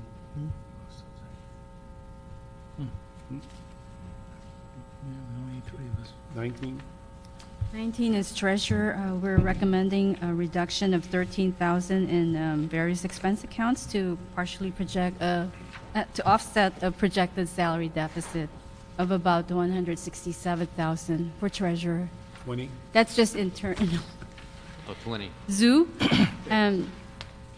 There was a available cash balance that due to reversion from prior fiscal year. In addition, the fund has accumulated funding provided for the Golden Monkey exhibit expense from 2003-04 to 2007-08, totaling $750,000. That's been unspent because of a delay in acquisition.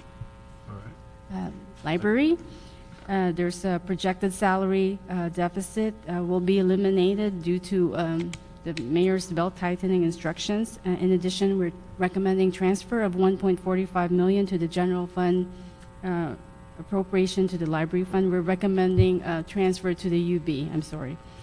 The library would need to identify reductions in various accounts to reflect the recommended reduction. It is important to note that Expo Branch Library, if it's sold and at the appraised value of $3.2 million, that is $1.6 million higher than anticipated in the budget. If that is sold at the appraised value, then the department's budget reductions would be mitigated. Okay. But that goes into their library construction fund, right? It goes into their Fund 300, the library fund. Just on that, that means no reduction in library hours, no reduction in personnel? Yes, that's what it should mean. Basically, they'll have additional revenue that would offset this. So we don't have to do any of that? Okay. Yet. Very good. Yeah. Okay, Recreation and Parks, the department would need to report back with a plan to significantly phase in hiring. They are facing a $1.2 million salaries general shortfall. In addition, also a $2.1 million projected deficit in its salaries as needed account. Okay. If I'm grabbing that one, is that the issue of park personnel, cleaning bathrooms, keeping parks open? Is that what we're impacting here? Yes, we're talking about hours for the rec centers and so forth, yes. And the part-time employees? Okay, we'd love to hear your reaction to this, because this is another one that I do not want to do. Regina Adams, Executive Officer, Recreation and Parks. In the CAO report, you see a figure of approximately $3.3 million deficit, but it's actually approaching $6 million. Oh, Lord. What is not there is that we are also off on our revenues. So that's also approaching another $3 million. Also with the mayor's letter that was released this past Friday, which asked for departments for a 3% additional cut, which is 1.5% for just half of the fiscal year, that is another $2 million. So we are approaching anywhere between $6 to $8 million in proposed cuts to make it through to the end of this fiscal year. That will mean that the public will start to see drastic changes in what we're doing. One of the things we're looking at it to try to maintain and have all of our facilities to remain open is that we're calling the clustering type of model. What we're doing is, as far as when you guys were having other discussions about zero-based budgeting and so forth, we're looking at it in somewhat that approach, but somewhat differently. What we're doing is we're looking at, as far as in the past, we used to have each facility have a certain particular classification head, in charge of that facility. We're now looking at clustering, whereby we'll have one staff person that maybe will be responsible for overseeing 2 to 3 facilities. And we're doing that within each, in the districts throughout the city. This will mean that we will also, too, on the maintenance side, of course, we will have reductions. And for us, as far as for the managed attrition and so forth, we are not looking at having to come back before a committee to actually have to ask for additional positions to fill. We are only looking at those most critical positions, which is for us, such as for like those craft positions, because we only have so many electricians and so forth, and plumbers, and so it's a very small number. So those are the things that we're looking at. And as far as for attrition, we are, as far as when people leave in our department, whether it's through retirement or transfers or so forth, we are actually counting on those attritions happening, because we are trying to, as much as possible, cover what the people that are currently on staff. And so we're not looking so much as trying to fill additional positions. And so for us, as far as coming back to a committee on managed attrition, we don't see ourselves doing that very much. This year so far, we have authorized over 2,000 full-time positions, and we have thousands of part-time positions, but we are currently carrying a vacancy of over 300 full-time positions. And just right now, to maintain the staff that are on board, we have to keep at minimum of 200 of those positions vacant to cover those unfunded things that are in our salary account. So for the public, they will start to see things such as they will see the restrooms cleaned less frequently. They will see that we will no longer be able to participate and provide services as far as a lot of the special events that happen throughout the city. There will be many things that they will start to see, and we are starting to implement as of next month, December. As you know, we had already started, we knew this fiscal year starting out that we were going to have a deficit and that we were not fully funded as far as for how to cover our salaries. And this is for the full-time and the part-time. Well, the full-time came into effect when departments were told that they were going to have employees have the 6 furlough days, and then instead of becoming mandatory, it became voluntary, and that created a bigger problem for us as for other departments as well. But we already knew that we had a deficit on the salary account as far as for our part-time staff. And so we had started trying to implement a plan as how we were going to handle that, but now the problem is just growing as we speak.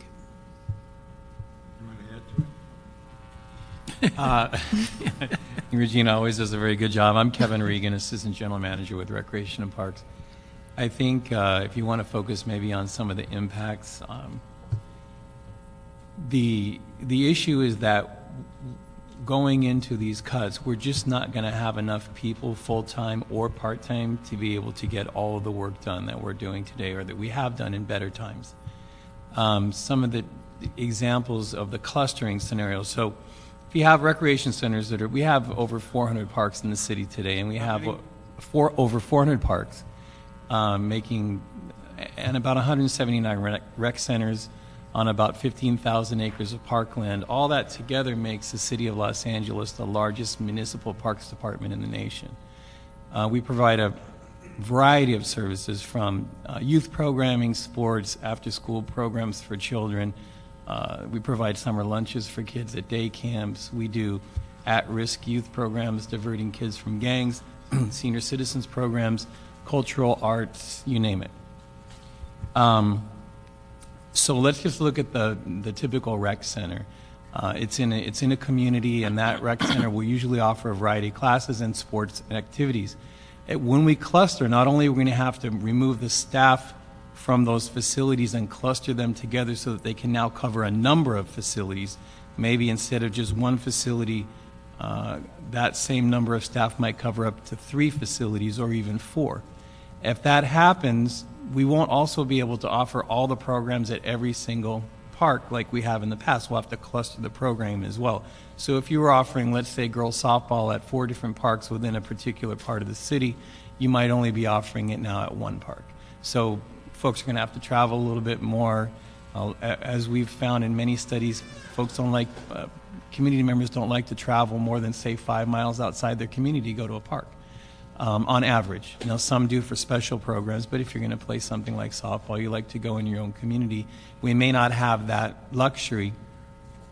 That's just some of the programming. We're going to have to close on certain days, like on Sundays, which is kind of a slow day anyway, but that's when we were serving a lot of the sports leagues. We're probably going to have to close, we're going to have to reduce our programming hours. So if you look at it in just a very simple example, today the average programming hours of a typical recreation center, meaning that the doors are open, there's full-time staff there or part-time staff, face-to-face with the constituents providing programming of one kind or another.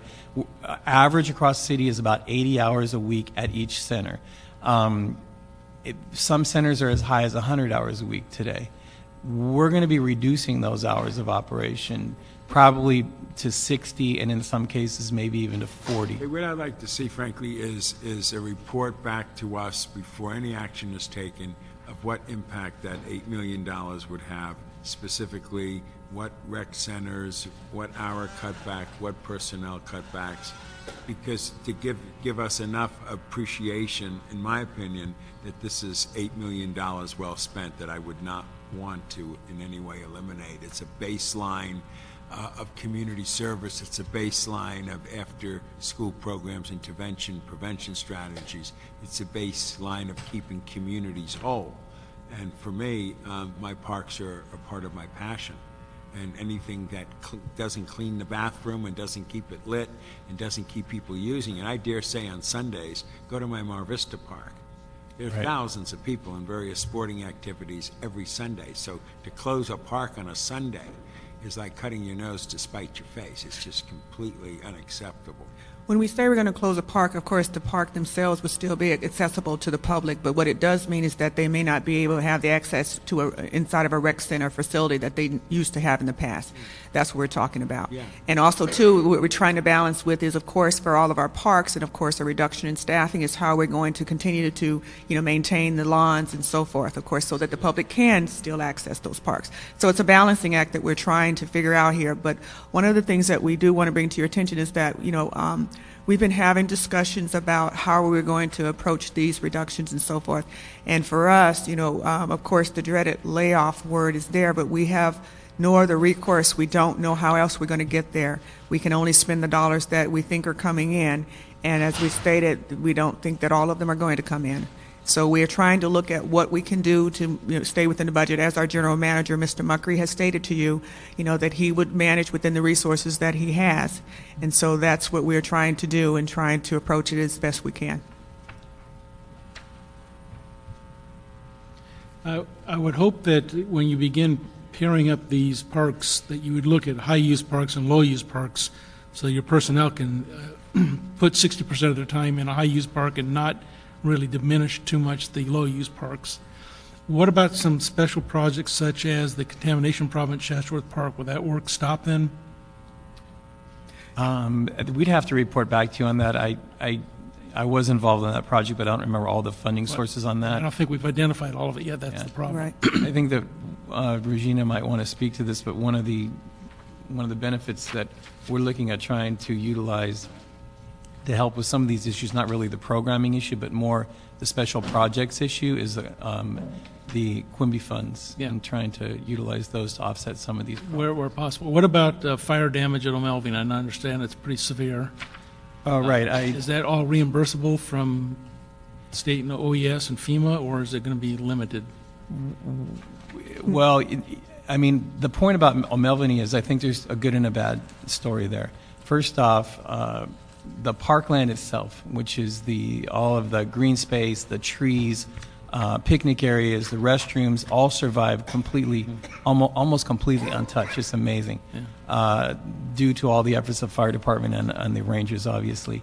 but all of the wildland acreage of the park is just completely incinerated. There's really, And from that will come flooding into the lowlands area, which is the useful part of the park. So there's really not a lot of work to be done at a park like O'Melveny to it'll regenerate itself naturally. But any work that we did do, and all of the, like, there's a lot of fencing that was damaged and some of the other perimeter areas, any of the work that we do there would be eligible for reimbursement, yes. full reimbursement? May not be full, but we will go for whatever we think. Overtime But we- and then materials. One thing let me suggest one thing to you, that the organization there, the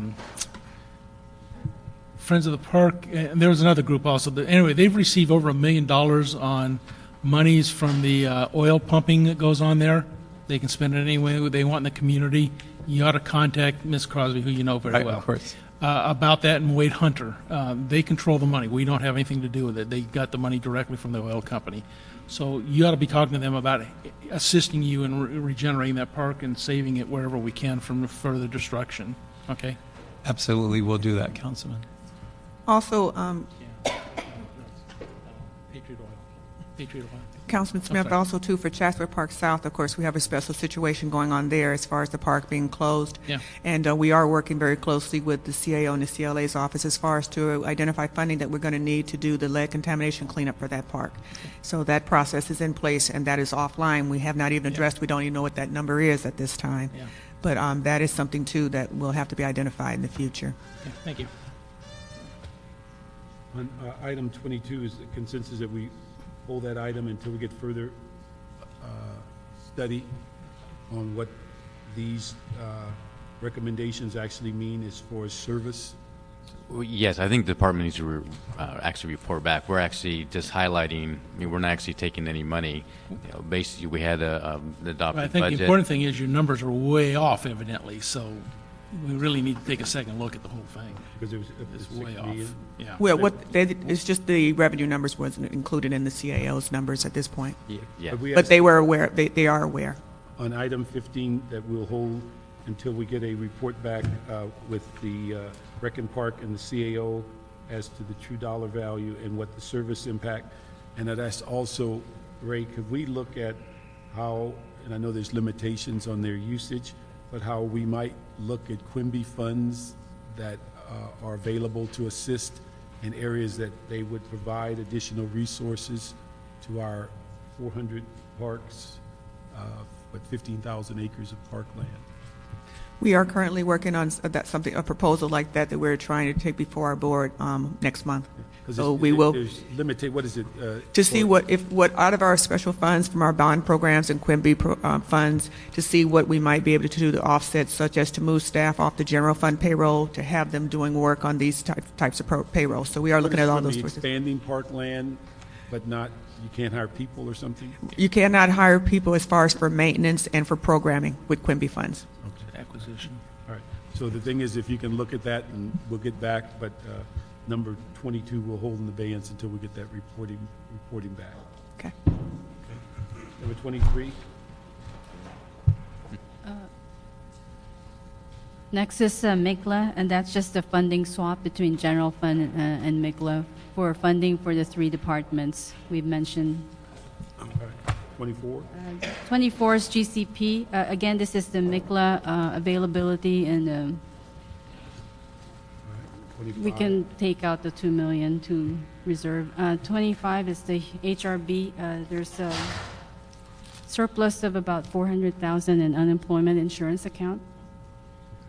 26 is the GSD new facilities line item. GSD is committed to generating additional salary savings to support the remainder of the new facilities that will open this year. And number 27 is other special purpose fund. This is we're recommending that we transfer the $14.86 million that we had planned to appropriate from the general fund to the reserve fund, given that there's no cash behind it anyway. And attorney conflicts panel fund, there's about $480,000 that we anticipate will be surplus due to the number of case referrals and amendments so far during this year. Okay. All right.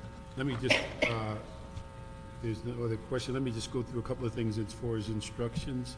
We want to adopt the technical amendments that were presented Yes.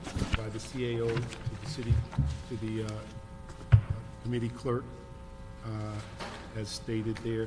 Also, I want to just go through, I think we asked, just to verify, we asked for, looking at Ms. Gruhl's letter, a review of validated parking as part of the budget, so if we can get a status on that request. And then the two items I think are pending is if we ask the CAO to also look at what's needed to get the full implementation of the collection sheriff recommendations, and also the issue of a pending ordinance as it relates to the police permitting process. There's supposed to be an ordinance in play regarding requiring the permits to be police permit upon installation. And I think that's an ordinance that is pending. So if we can find out where those two are, we've covered her three requests. Let me see. We approved in principle that looking at 1B money, so we got that.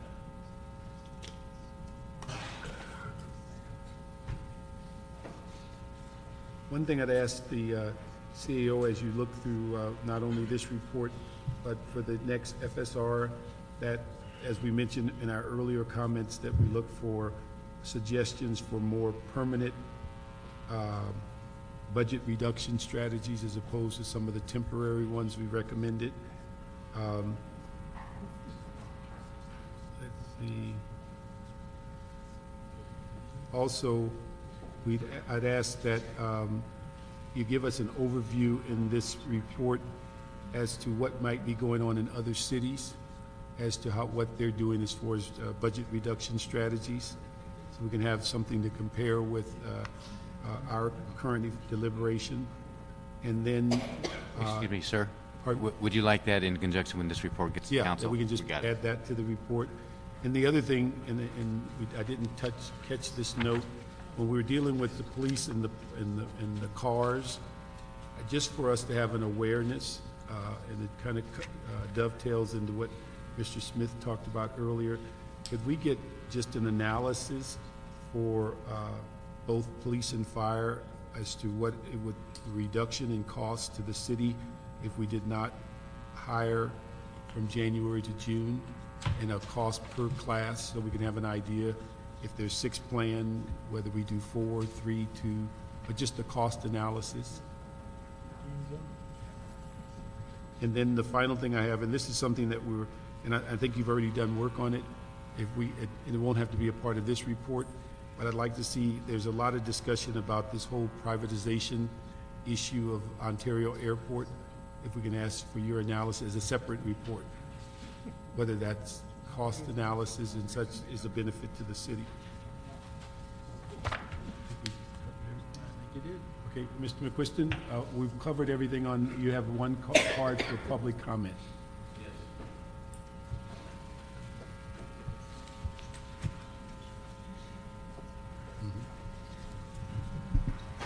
Jim McQuiston.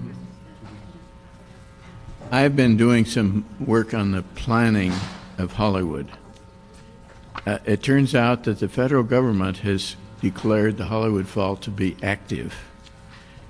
Now, Alquist Priolo says if you don't tell people about an active fault, the city is liable when anyone is injured because of a quake. And the city refuses to put in the EIRs that it puts out that the Hollywood Fault is active. And this is really a matter for budget and finance to take up, because there's the potential of tremendous damage there. We do have a report, and I've given you all a copy of that CD, where a responsible civil engineer has said that 18-story buildings are a danger close to an active fault. that means that we could be liable for billions and billions of dollars because those things are going to be densely occupied. We have to do something about that. I suggested that we have these fault zones so that people know that they're not supposed to be building tall buildings there because the fire department can't handle them. There will be some damage, but at least we have to have in the EIRs the danger delineated. If you delineate the danger in the EIRs, then the people, the property owners, have to keep telling people as they sell the property or have visitors on the property that this is a danger. And we're not doing that now, and I am very upset about that. The other thing I want to say is that the Bureau of Labor Statistics has put out the latest cost of living indexes for the city, and the cost of living index is still up 4% over last year, but it is going down very slightly. And as far as the numbers that we should be using for the property taxes, which is right at June and July, those numbers are up over 4% for this year. So they will not affect budget reductions as far as they go, as long as everyone agrees with those numbers. But there is a problem with the property tax valuations, that they are undervalued according to Prop 13B. And I am upset about that, as you can see in my report that I've given you. So I do want someone to move to have the CAO and CLA do a computer analysis, which doesn't cost much, and it may, the possibility of getting us out of all this headache is really tremendous. Take a look at it. There's no other cards, we adjourn. Good Thanksgiving.